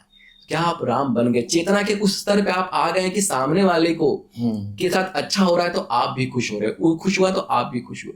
और फिर वहां से जब आप ऊपर उठते हैं तो फिर धीरे धीरे धीरे धीरे शिव तक आप पहुंचते हैं। फिर अब आप शिव सूत्र पढ़िए, इसके बाद जो है आप वेदों को पढ़िए, ठीक है, और बहुत सारे लिटरेचर है। तो जब आप वहां से पहुंचते हैं तब आप यहाँ पहुंचेंगे। अब आपकी चेतना जागृत हो गई है। अच्छा, जिस दिन ऐसा होता है, जब ऐसी घटना घटेगी कि डिवाइन यूनियन हो रहा है ना, तो आपकी जो एनर्जी बॉडी है ना, वो थोड़ी सी शिफ्ट हो जाती है। अच्छा। आपके फिजिकल बॉडी से अब वापस जाना इम्पॉसिबल है। भगवान बुद्ध वापस घर नहीं जा सकते। उनके मन में, जैसे वो मैट्रिक्स थी ना, मूवी थी, हाँ जी, उसमें सब नहीं, वो सिर्फ कोड दिखते थे ना, सारे कोड दिखते हैं। तो मुझे ऐसा लगता है जब आपको वो यूनियन मिल जाएगा ना, डिवाइन यूनियन हो जाएगा, अब आप शिफ्ट हो गए तो आपको सिर्फ एनर्जी दिखेगी। अब आपको कुछ दिख ही नहीं रहा है। आपका बेटा कौन बेटा, वो तो एनर्जी है ना, समझ रहे, मतलब तो सभी बराबर है। हाँ एग्जैक्टली, उनके लिए फिर सभी बराबर हो जाएंगे। एक मुझे आपका कौन सा लेवल है, आप कहाँ कौन से चक्र पर बैठे हुए हैं? मुझे लगता है कि मैं अभी यहाँ तक हूँ। अच्छा, कृष्ण तक पहुंच गए? हाँ, कृष्ण तक पहुंचा हूँ अभी मैं। राम भी कह सकते हैं कि थोड़ा थोड़ा आया है मेरे अंदर। जैसे अब मुझे बहुत ज्यादा एनवी वगैरह नहीं होती है, ठीक है, लेकिन हाँ, माया से अभी ऐसा नहीं कह सकता कि मैं माया के पार चला गया हूँ कि अब मुझे फर्क नहीं पड़ता, बिटिया है मेरी, तो अगर वो खुश तो मैं खुश। तो आप कोर्स का चार्ज कर रहे हो, सिखा रहे हो। ये जब ये प्रक्रिया, अच्छा, उसमें एक आपको मैं घटना बताता हूँ, ठीक है। रामकृष्ण जो थे, रामकृष्ण परमहंस जी, तो उनको ना खाने का बहुत शौक था। जैसे खाने के लिए ना एकदम आतुर हो जाते थे। जब भी खाने का समय होता था, तो जो उनकी वाइफ थी, शारदा देवी उनका नाम था, तो उनको लगता था कि ये सेल्फ रियलाइज्ड हैं और खाने के लिए इतनी आसक्ति कैसी है इनकी, ठीक है, बहुत ही मतलब बेसिक लेवल का वो जरूरत है खाना। तो उन्होंने एक दिन उनको बोला कि देखो, मेरे लिए ना अब इस धरती पे कुछ बचा नहीं है। अच्छा, जो लोग सेल्फ रियलाइज हो जाते हैं, they can leave whenever they want. वो उनके मन के ऊपर है, वो अपनी मृत्यु का डेट डिसाइड करके उस दिन शरीर छोड़ सकता है, वो उनके ऊपर है, ठीक है। वो मतलब वो शिव के साथ एक हो गया, वो शिव बन गए। अब उनके अंदर क्रिएशन की कैपेबिलिटी आ गई। जैसे जीसस ने लोगों को हील करना शुरू किया, तो वो, अच्छा, जीसस जो थे वो क्रिया योगा करते थे। अच्छा, हाँ, मतलब उनको क्रिया योग में ही उनको एक गुरु माना जाता है, ठीक है। अब ये लोगों को नहीं पता है, वेस्ट में शायद लोग इसको ना पसंद करें, लेकिन रियलिटी मैंने भी कहीं पढ़ा था, वो अपने लाइफ के 7-8 साल जीसस क्राइस्ट कहीं गायब थे, किसी को उस हिस्ट्री में नहीं पता है कि वो कहाँ थे उस वक्त में। और जब आप उस लेवल पे चले जाते हैं ना, तो फिर हील करना और ये सब चीजें, फिर मतलब आप शिव हो गए। अब आपके अंदर क्रिएशन की कैपेबिलिटी आ गई, कुछ भी क्रिएट कर सकते हैं आप, वैसा हो गया। तो परमहंस जी को उनकी वाइफ ने बोला कि खाने आप सेल्फ रियलाइज हैं, ठीक है, खाने को लेके इतनी आसक्ति क्यों? तो उन्होंने कहा कि देवी देखो, मुझे ना इस दुनिया में, मतलब मेरे लिए धरती कुछ बचा नहीं है मेरे लिए। मैंने सिर्फ नहीं खाने को पकड़ रखा है, तभी इसके लिए मैं यहाँ पे हूँ, नहीं तो मैं कब का चला जाऊंगा। तो उन्होंने ये बोला कि अच्छा, जिस दिन मैं खाना छोड़ दूं, समझ लेना कि मेरे पास फिर अब 2 और 3 दिन ही बचेंगे, उसके बाद फिर मैं नहीं रहूंगा इस धरती पे। हुआ भाई, जिस दिन उन्होंने खाना छोड़ा, माँ समझ गई कि अब जो है हाँ, इनका मतलब निर्वाण का समय आ गया है, और 3 दिन बाद उनकी डेथ हो। तो वो लेवल जो है मतलब अचीव हो जाता है। अच्छा, तो मुझे 1-2 टेक्निक्स बताए ना मनीष भाई, कि कैसे, क्योंकि देखो कहना बहुत आसान है, मेडिटेशन में बैठ जाओ आंखें बंद करके, ठीक है, 1 अरब, जब आप ऐसे काम जैसे हम लोग बात कर रहे हैं ना, तो मेरा माइंड फिर भी काम है, लेकिन मैं अगर बैठ के इसको काम करने की कोशिश करूंगा ना, तो कोई चांस ही नहीं है। तो 1-2 टेक्निक्स आप बताओ कि आप कैसे, मेडिटेशन फॉर बिगिनर्स। देखिए दो जगह पे इस मेडिटेशन का जिक्र है, ठीक है। शिव सूत्र जो है बुक 77 उसमें सूत्रास हैं। जो 76 सूत्र है उसमें भी भगवान शिव ने इसका जिक्र किया है, बताया है कैसे करना चाहिए। और भागवत गीता जो है, गीता जी ही मैं कहता हूँ, क्योंकि मतलब उसकी पुस्तक को जितना आप इज्जत देंगे उतना अच्छा है। उसमें चैप्टर जो 6 है उसमें भगवान कृष्ण ने इसकी बात की, ठीक है। तो थोड़ा सा उसको समझते हैं कि कैसे करेंगे मेडिटेशन। नॉर्मली क्या होता है कि ये कहा जाता है कि आप आंख बंद कर लीजिए और मेडिटेट करिए, ठीक है, या फिर सांसों का सहारा ले लीजिए, जैसे कुछ लोग सांसों पर कंसंट्रेट हाँ, जैसे भगवान बुद्ध ने कहा कि सांसों को देखो, तो उन्होंने विपश्यना दिया। कुछ लोग जो है सोहम की बात करते हैं कि जब इनहेल करो तो सो की आवाज़ इमेजिन करो, जब एक्सेल करो तो हम की आवाज़। मेरे जो गुरु थे उन्होंने कहा कि हॉन्ग साओ, जब आप इनहेल करते हैं तो हॉन्ग की आवाज़, मतलब ये सांसों की ध्वनि है, आपके शरीर के अंदर से आती है ये। जब आप उतने सेल्फ रियलाइज हो जाएंगे तो आपको पता चलेगा। एक और टेक्निक जो है जो मुझे बहुत पसंद है और मैं अपने क्लास में भी सिखाता हूँ कि 3 स्टेट ऑफ कॉन्शियसनेस होता है, ठीक है। एक पहला स्टेट जैसे मैं आपसे बात कर रहा हूँ तो ये कॉन्शियस स्टेट है ना, और इसको हम जागृत अवस्था भी कह सकते हैं कि एक दूसरे से हम अवेयर हैं। जो दूसरा स्टेट ऑफ कॉन्शियसनेस है वो है सबकॉन्शियस। जब अपने आप आंख बंद कर लेंगे, जैसे ही आपने आंख बंद किया, मेडिटेशन में मतलब बैठने के लिए आपने आंख बंद किया, क्या होता है मन में 75,000 ख्याल, मतलब लगता है कि आंख खोल दो बहुत दिक्कत होती है। बल्कि आंख खुली आंखों में कम आते हैं, बंद आंखों में ज्यादा मन इधर-उधर भागता है। तो जैसे ही आप सबकॉन्शियस में जाते हैं, जैसे ही आप ना सबकॉन्शियस में गए, तो सबकॉन्शियस में जो पुरानी रिकॉर्डिंग है ना, वो सारी रिकॉर्डिंग प्ले होनी शुरू हो जाती है। जो पुराने जितने भी ख्याल हैं मन में आते हैं वो सब आने लगते हैं, या फिर भविष्य की बातें आने लगती है कि ये करना है, ये करना है, ये अचीव करना है। तीसरा एक स्टेट होता है, उसको हम कहते हैं super conscious state. Super conscious state मतलब शिव से जो है आप कनेक्टेड हो, ठीक। अगर आप सुपर कॉन्शियस स्टेट में जाके अगर मेडिटेशन करते हैं तो उसमें आपके मन में कोई भी ख्याल नहीं है। तो वहाँ जाए कैसे? हाँ, अब बता देता हूँ उसके बारे में।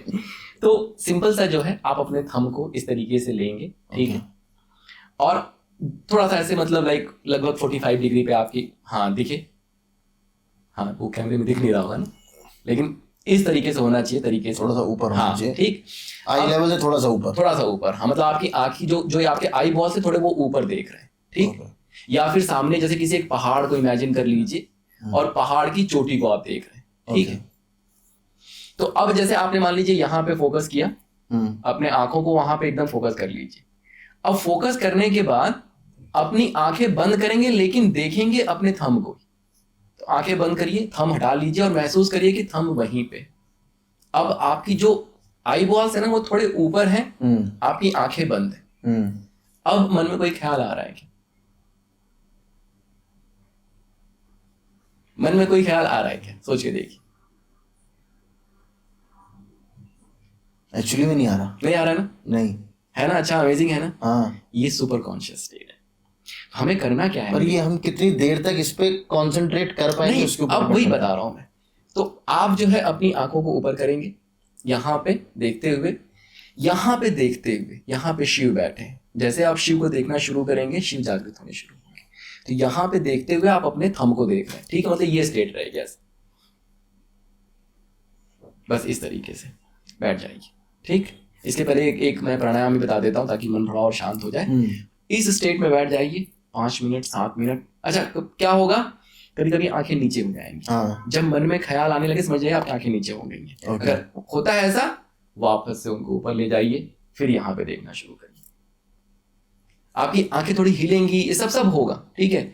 इनिशियली ये भी हो सकता है कि यहाँ पे थोड़ा दर्द महसूस हो, क्योंकि आप बहुत ज्यादा उसको स्क्वीज कर रहे हैं। इट्स फाइन, धीरे धीरे धीरे धीरे धीरे धीरे वो चीजें खत्म हो जाएंगी। पर ये बहुत सही है, ऐसे आप ऊपर करते हो तो आपको कुछ और समझ में नहीं आता। कुछ नहीं आएगा ख्याल, बहुत आसान है, ठीक है। और लिखा हुआ है हमारे यहाँ टेक्स्ट बुक में। हाँ, ये पढ़े नहीं ना हमने क्योंकि आपको सदविद्या नहीं मिली ना। अलजेब्रा, a+b क्या होता है, उससे क्या होगा, x निकालो a का। ठीक, ये करेंगे। इसके पहले आप चाहें तो एक सम श्वास क्रिया, इवन काउंट ब्रीथिंग होती है, वो आप कर सकते हैं। उसके लिए 6 के काउंट से इनहेल करना है, 6 के काउंट से होल्ड करना है और 6 के काउंट से एक्सहेल करना है, ठीक। और जब भी आप इनहेलेशन करेंगे, अगेन सांस अंदर जा रही है तो नाभि आपकी बाहर जानी चाहिए। 5 बार 6 बार, अगर आप जैसे मैं एक करके दिखा देता हूँ आपको, या मेरे साथ आप भी कर लीजिए। इनहेल करिए, होल्ड, एक्सहेल, और आप चाहे तो मन में 1 2 3 ऐसे करके काउंट भी कर सकते हैं, ठीक है। अगर आप 3 के काउंट से करना चाहे 3 से कर लीजिए, लेकिन जो भी इनहेल आप कर रहे हैं उतना ही आपको होल्ड करना है, उतना आपको एक्सहेल करना है। ये क्या करता है, ये हमारे अनाहत चक्र को ओपन करने का काम करता है, हमें बैलेंस करता है। जो इड़ा पिंगला है ना, उसमें एक बैलेंस आना शुरू होता है, ठीक है। तो थोड़ा सा आपका मन एकदम शांत हो जाएगा पहले ही, मतलब उसके पहले।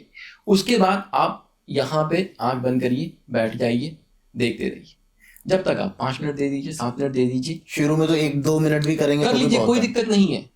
मेरे यहाँ जो मेरे स्टूडेंट्स हैं वो पता क्या कहते हैं, सर आंख खोलने का मन नहीं करता।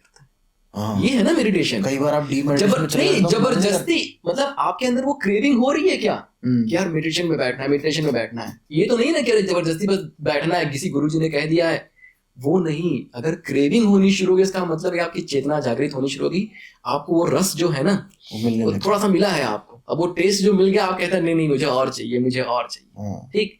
जिस दिन ये घटना घटेगी उस दिन जाके चमत्कार होना शुरू। 5 मिनट शुरू करिए, 2 मिनट दिन में। कहीं आप ऐसे खाली बैठे हुए, ऑफिस में बैठे हुए, कुछ नहीं, आंख बंद, ऐसा कुछ नहीं है कि सूर्योदय के साथ करना है। अरे कुछ नहीं, नहाना ये सब बिना मतलब की बातें हैं, ठीक है। अच्छा, नहाना धोने की भी कोई जरूरत नहीं, कुछ नहीं, ये सब जब मन करे, जहां मन करे, ये सब रुकावटें हैं। आप करेंगे तो कहां से कर पाएंगे, फिर नहा ही नहीं पाए, 4 दिन नहाएंगे, 5वें दिन आपका नहाने का ही मन नहीं करेगा, बिल्कुल रहेगा मेडिटेशन। फिर जहां जब मौका मिल जाए, जहां आप गाड़ी में बैठे हुए हैं, ट्रैवल कर रहे हैं, आंख बंद किया, यहाँ पे देख लो, ठीक है।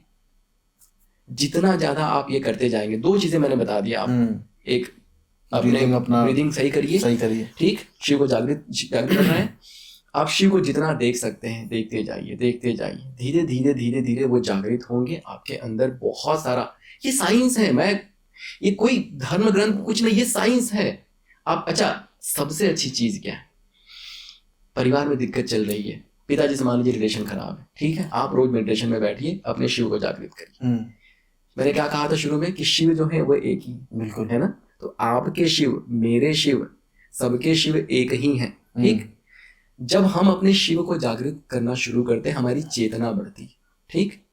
वैसे ही जब आपके शिव जागृत होंगे तो जो परिवार में दूसरा व्यक्ति है उसके भी अपने आप जागृत होने शुरू हो जाएंगे। अच्छा, चमत्कार देखिए आप, ठीक, मेरे ऑरा से। हाँ, आपके नहीं, आपने शिव तो एक ही है ना। तो अगर किसी एक के शिव जागृत होंगे, सतयुग में, सतयुग को हम सतयुग क्यों कहते हैं, क्योंकि सबके शिव, क्योंकि चेतना का स्तर वो था, सबके शिव जागृत थे, ठीक।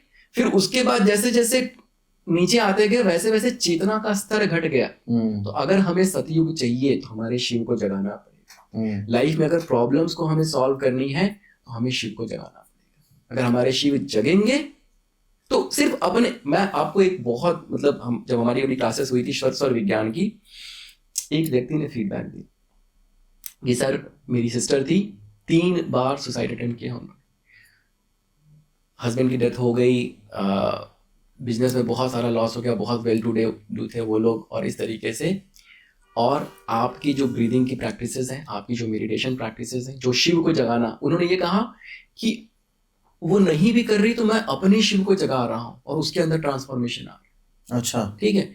उन्होंने कहा कि 2 महीने क्लास चली थी मेरी, 2 महीने के बाद उन्होंने वो फीडबैक दिया। उन्होंने बोला कि सर आज 3 बार सुसाइड अटेम्प्ट किया उस लड़की ने, आज वो हील हो गई, पूरी तरीके से ठीक हो गई।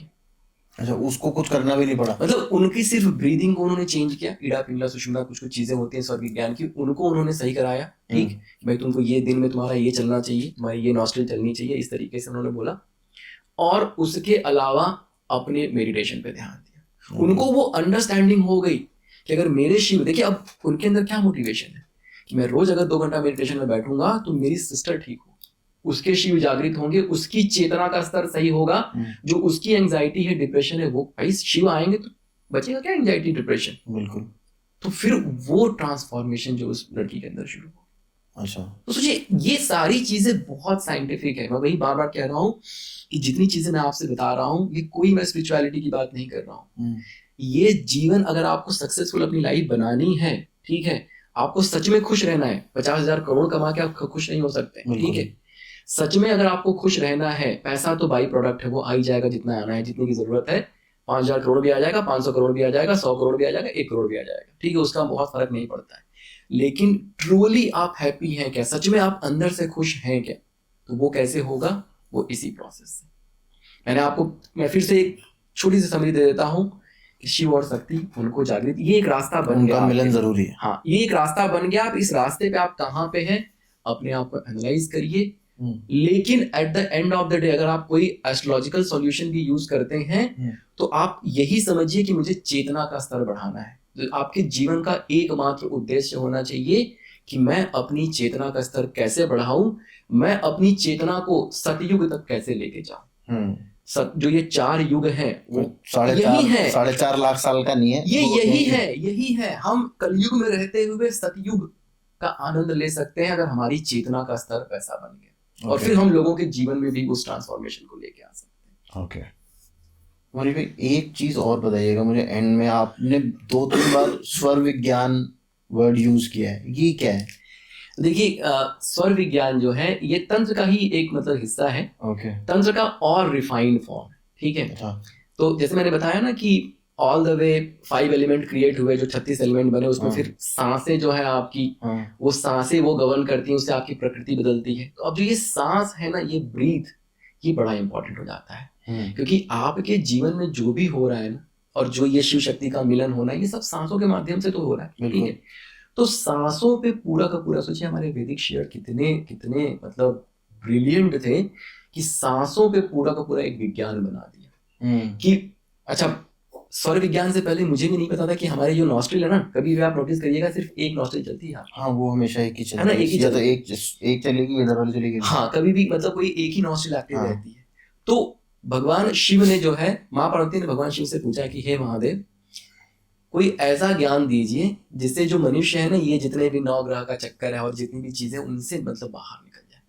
तो भगवान शिव ने फिर ये पूरा का पूरा ज्ञान माँ पार्वती को दिया, और इसको यूटिलाइज करके, और इसमें सिंपल है, जैसे हमारे शरीर में 3 इंपॉर्टेंट नाड़ियां हैं, इड़ा, पिंगला, सुषुम्ना। तो ये इड़ा पिंगला जो है, जो इड़ा है इसको हम लोग, ये जो लेफ्ट नॉस्ट्रिल, इसको हम लोग चंद्र नाड़ी भी कहते हैं, और जो पिंगला है वो सूर्य नाड़ी, ठीक है। तो जैसे कुछ चीजें मैं बता देता हूँ कि क्या क्या कर सकते हैं आप। जैसे दिन में सूर्य होते हैं, तो दिन में जितनी ज्यादा आपकी इड़ा चले उतना अच्छा है। राइट, हाँ, राइट नहीं, लेफ्ट वाली। सूर्य होते हैं तो सूर्य नाड़ी नहीं चलेगी? नहीं, अच्छा, सूर्य है ऑलरेडी, एनर्जी है ऑलरेडी, आपको बैलेंस करना है। अच्छा, बैलेंस कैसे करेंगे? Through left. तो जितनी ज्यादा आपकी लेफ्ट नॉस्ट्रिल चलेगी उतना आप अच्छा रहेंगे। अगर भाई एनर्जी है और एनर्जी अगर आ गई तो क्या होगा, आप बहुत ज्यादा रेस्टलेस हो जाएंगे, परेशान हो जाएंगे, एंजाइटी, जितनी चीजें हैं ना ये वैसे, ठीक है। मतलब उसको अगर मैं और साइंटिफिक लेके जाऊं तो सिंपैथेटिक, पैरासिम्पैथेटिक नर्वस सिस्टम, जो आपका सिंपैथेटिक नर्वस सिस्टम है वो टर्न ऑन हो जाता है कि भाई शेर बंधा हुआ है, खाने वाला है, मुझे भागना है, तो शरीर में वो प्रक्रिया चलती रहती है। रात को जब आप सोने जाते हैं तो जो आपकी राइट नॉस्ट्रिल है वो चलनी चाहिए, ठीक है। क्यों? क्योंकि रात में चंद्रमा है तो आपको थोड़ी गर्माहट चाहिए। तो जब सो रहे हैं ना, अच्छा चलाएंगे कैसे? जो चलानी है उसके ऑपोजिट करवट लेट जाएगी। अगर आप ऐसे लेटेंगे तो ये नॉस्ट्रिल एक्टिव हो जाएगी, अगर आप इस करवट लेटेंगे तो ये नॉस्ट्रिल एक्टिव हो जाएगी, ठीक है। रात को जब आप सो रहे हैं तो मैक्सिमम आपको इस करवट लेफ्ट सोना चाहिए। लेफ्ट सोएंगे तो राइट ऊपर है, तो राइट आपका एक्टिव। आयुर्वेद भी कहता है कि आपको रात को लेफ्ट करवट सोना चाहिए, राइट नहीं सोना चाहिए, या सीधे सो या लेफ्ट। अरे मैं जब यूएस में था, मेरा एक कलीग के साथ मैं ट्रैवल कर रहा था एंड ही वाज ओवरवेट, और आई थिंक उसके ट्रैवल के बाद ही वो किसी 4-5 दिन के वेकेशन पे जा रहा था। वहाँ पे लोगों के पास ट्रेलर होते हैं, कैरावैन होता है अपना खुद का, तो वो ट्रेलर लेके जाते हैं और कैंपिंग वगैरह करते हैं। तो उसको मैंने सिर्फ, उनको थोड़ी समझ में आएगा इतना सब कुछ डिटेल में, तो मैंने उनको सिर्फ एक चीज़ बोली कि तो कैसे सोता है। तो उसने मुझे बोला कि मैं इस तरीके से सोता हूँ, मतलब मेरा बाई डिफॉल्ट ये पोजीशन है। मैं बोला एक काम कर, तू ये छोड़ दे, अब तू ऐसे start sleeping in that direction, ठीक है। वो छुट्टियों में गया, उसने बोला, और उसके बाद मैं जब भी मैं उससे मिला, मुझसे कह रहा है कि आई लॉस्ट 5 पाउंड। अच्छा, मैं कुछ भी नहीं कर रहा हूँ। उसने बोला कि मैं एक्सरसाइज, मैं तो छुट्टियों में गया था, मैंने एक्सरसाइज भी नहीं कर रहा हूँ, मैंने खूब सारा इधर उधर खाया, उल्टा जंक खाया, but still I lost 5 pound, क्योंकि वो शरीर की प्रक्रिया वही है। पर ये आपने मुझे रात का तो बता दिया, दिन में इस दूसरी वाली को कैसे एक्टिव? हाँ, मैं बता, अभी है उस पे आता हूँ। जैसे देखिए क्या होता है ना, वैसे बाय डिफॉल्ट अभी क्या है ना, हम लोग अपने जीवन में बहुत ज्यादा शक्ति हमें चाहिए ना, मतलब एनर्जी चाहिए, ये अचीव करना है, वो अचीव करना है, ये सारी चीजें चाहिए होती हैं। तो बाय डिफॉल्ट 90% लोगों की राइट नॉस्ट्रिल ही ज्यादा चलती है, ओके, ठीक है, मैक्सिमम टाइम। अच्छा, रात को चलती है ये, अरे दिन में चलती है ये राइट नॉस्ट्रिल, और रात में जब सोने जाते हैं तो लेफ्ट शुरू हो जाती है, उल्टा हो जाता है। सिंपल तरीका ये है, अगर आप घर पे हैं भाई ऐसे लेट जाइए, इसको एक्टिवेट करिए, ठीक है। काम धाम कर रहे हैं तब भी आप देख रहे हैं कि बार बार ऐसा हो रहा है, तो सिंपल एक आप प्रयोग कर सकते हैं, कॉटन लीजिए, इस नॉस्ट्रिल में डाल दीजिए, अब आपने एयर ब्लॉक कर दिया। ठीक, शुरू के 1 दिन 2 दिन थोड़ा अनकंफर्टेबल लगेगा क्योंकि शरीर की आदत बनी हुई है, ठीक है, लेकिन जैसे जैसे ये चेंज होना शुरू होगा वैसे वैसे आपकी लेफ्ट नॉस्ट्रिल एक्टिव होगी, और जब एक्टिव होगी तो आप अपने अंदर वो चेंजेस पाएंगे, आप लगेगा कितने आप रिलैक्स हो गए, मतलब पूरी तरीके से आप ऐसे दिन में फिर आपको वो जो एंजाइटी या जो घबराहट होती है, और अगर उसके बाद भी अगर एंजाइटी हो रही है तो फिर यहाँ पे हाथ रखा और वो चेक कर लिया कि एयर एलिमेंट, हाँ एयर एलिमेंट, क्योंकि उसको भी चेंज किया जा सकता है योग से। हाँ, उसके लिए बीज मंत्र है। अच्छा, तो जैसे हमारे जो 5 चक्रास हैं नीचे के, ये छठा चक्रा जो यहाँ से हम मतलब ऊपर मतलब स्पिरिचुअलिटी की बात कर लेते हैं, अनाहत चक्रा तक जो बीज मंत्र है, तो सिंपल है, अगर आपका एयर एलिमेंट चल रहा है तो आप लम लम लम लम ये मन में आप बोलना शुरू करिए। जैसे ही आप ये बोलना शुरू करेंगे 15 बार 20 बार बोलेंगे, आप अपना हाथ रखेंगे यहाँ पे, हवा नहीं बंद हो जाएगी। अच्छा, सिंपल प्रयोग, अगर आपने सिर्फ इतना कर लिया, दिन में आप अपनी चंद्र चलाना शुरू करिए, रात में आप अपनी मतलब दिन में आप लेफ्ट, रात में अपनी राइट, और जब जब आपको ऐसा लग रहा है कि आपकी ये नॉस्ट्रिल चल रही है, आप या तो फिर सुबह उठिए lump lump lump lump lump, तो थोड़ा सा उसकी साधना ही कर लीजिए, ठीक है, 15 मिनट 20 मिनट। आपका डिप्रेशन, आपका एंजाइटी, भाई एंजाइटी डिप्रेशन क्या है? Anxiety depression is nothing but you are not comfortable, right? कुछ तो घबराहट है, कहीं पहुंचना है, कहीं जाना है, ठीक है। तो जो एयर एलिमेंट है ना, वो क्या कहती है कि आपके अंदर एयर एलिमेंट आता कब है या फायर एलिमेंट आता कब है?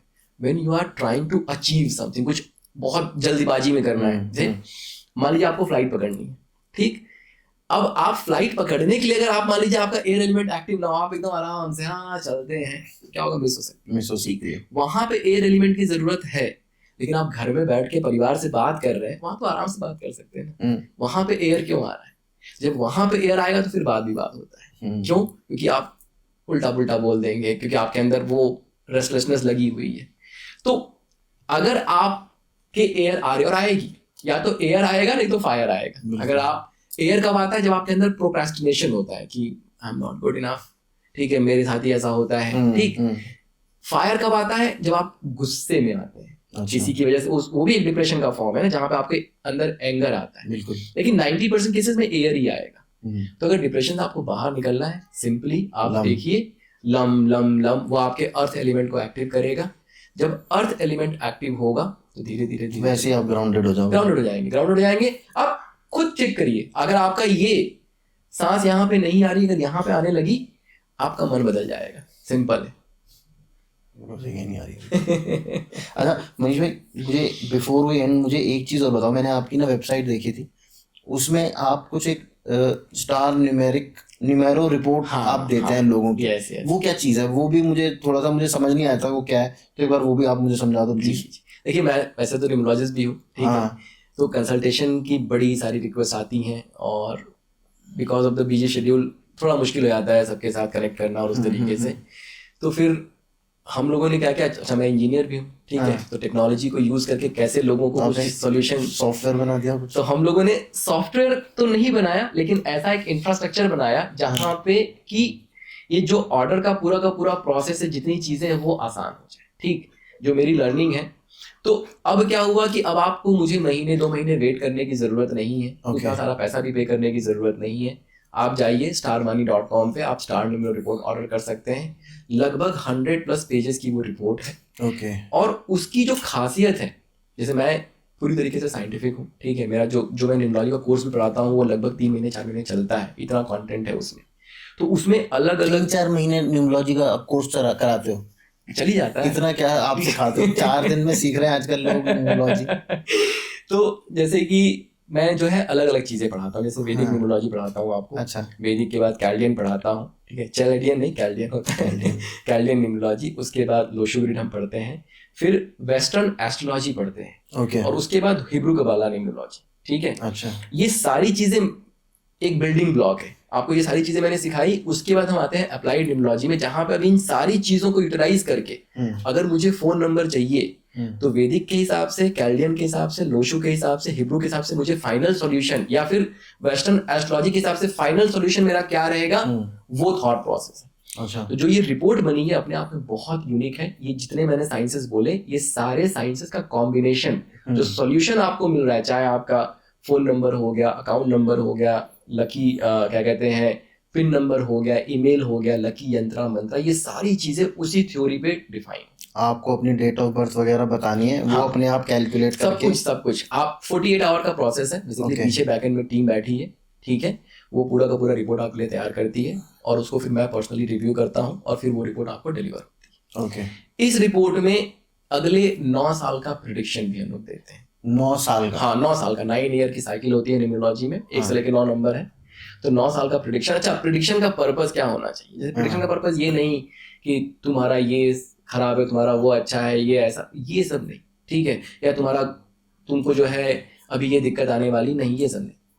मैं समय को टैकल, देखिए समय और भाग्य 2 चीजें मैं कहता हूँ हमेशा, ठीक है। भाग्य को कैसे फिक्स किया हमने? आपके डेट ऑफ बर्थ को एनालाइज किया, आपके नेम को एनालाइज किया, आपके लकी नंबर, ये सारी चीजें, लकी कलर, डेट, ये वो, उनको लेके हमने आपका भाग्य फिक्स कर दिया, ठीक है भाई। अब जो वहां पे कॉन्ट्राडिक्शन था वो नहीं आएगा। इसके बाद दूसरा जो फैक्टर होता है कि समय, क्योंकि भाग्य फिक्स कर दिया लेकिन समय के साथ अगर आप तालमेल में नहीं आएंगे तब भी चीजें कॉन्ट्राडिक्शन में जा सकती हैं। बिल्कुल। तो समय के लिए फिर जो है 9 साल का प्रेडिक्शन, और वहां पे आपको फिर ये बताया जाता है कि भाई ये जो साल है ना, इस साल आपको ऑपरेट कैसे करना है, क्या एक्सपेक्टेशन करनी है और किस तरीके का आपका बिहेवियर होना चाहिए। ये नहीं कि ये समय तुम्हारा अच्छा है, ऐसा है, वैसा नहीं, किस तरीके से मैं समय को टैकल करूं, वो टूल आपको वहां पे दिया जाता है। ओके। तो बहुत ऐसे सोच समझ के आप कह सकते हैं कि उस रिपोर्ट को बनाया गया है। मतलब आपको पूरा सब कुछ, आपका एक रोड मैप मिल जाएगा। रोड मैप मिल जाएगा, बिल्कुल। ये नंबर रखना है, ये करना है, ये करना है, ये सब कुछ करना है। Yes yes. तो लाइफ थोड़ी सी इजी तो नहीं हो जाएगी, पर उसको टैकल करना इजी हो जाएगा। देखिए, मेरा क्या कहना है कि जितना भी ये वैदिक विजडम है ना, ठीक है, उसको हम लोग बहुत लिमिटेड कर दे रहे हैं। ये टूल है, ठीक है। ऐसा नहीं कि मैं न्यूमरोलॉजी यूज करूंगा तो बस चमत्कार होते हैं मेरे जीवन में, वो सबके जीवन में होंगे, लेकिन मेरा कहना है कि उसको आप एज ए टूल पकड़िए। बिल्कुल। आप जो हार्डवर्क कर रहे हैं, आप पहले तो ये चेतना के स्तर को समझिए, एक कॉन्शियसनेस क्या है, अवेयरनेस क्या है, क्योंकि उसी से सब कुछ बदलेगा। उस प्रोसेस को आप समझिए, और फिर चेतना के अगर निम्नतम स्तर पे आप हैं तो आपको ये सारे टूल्स दिए हैं हमारे वैदिक शेयर्स ने गाइड करने के लिए, उनको लीजिए और उनको टूल के पर्सपेक्टिव में ही देखिए। ये नहीं कि अब मैंने अपना नाम चेंज कर लिया, अब वैसा नहीं, वो फिर गलत थॉट प्रोसेस है। तो भाई thank you so much for coming. Amazing आपने तरीके से समझाया, और मेरी ऑडियंस को मुझे लगता है कि अगर आपको कुछ भी चाहिए तो उसका एक ही रास्ता है, मेडिटेशन।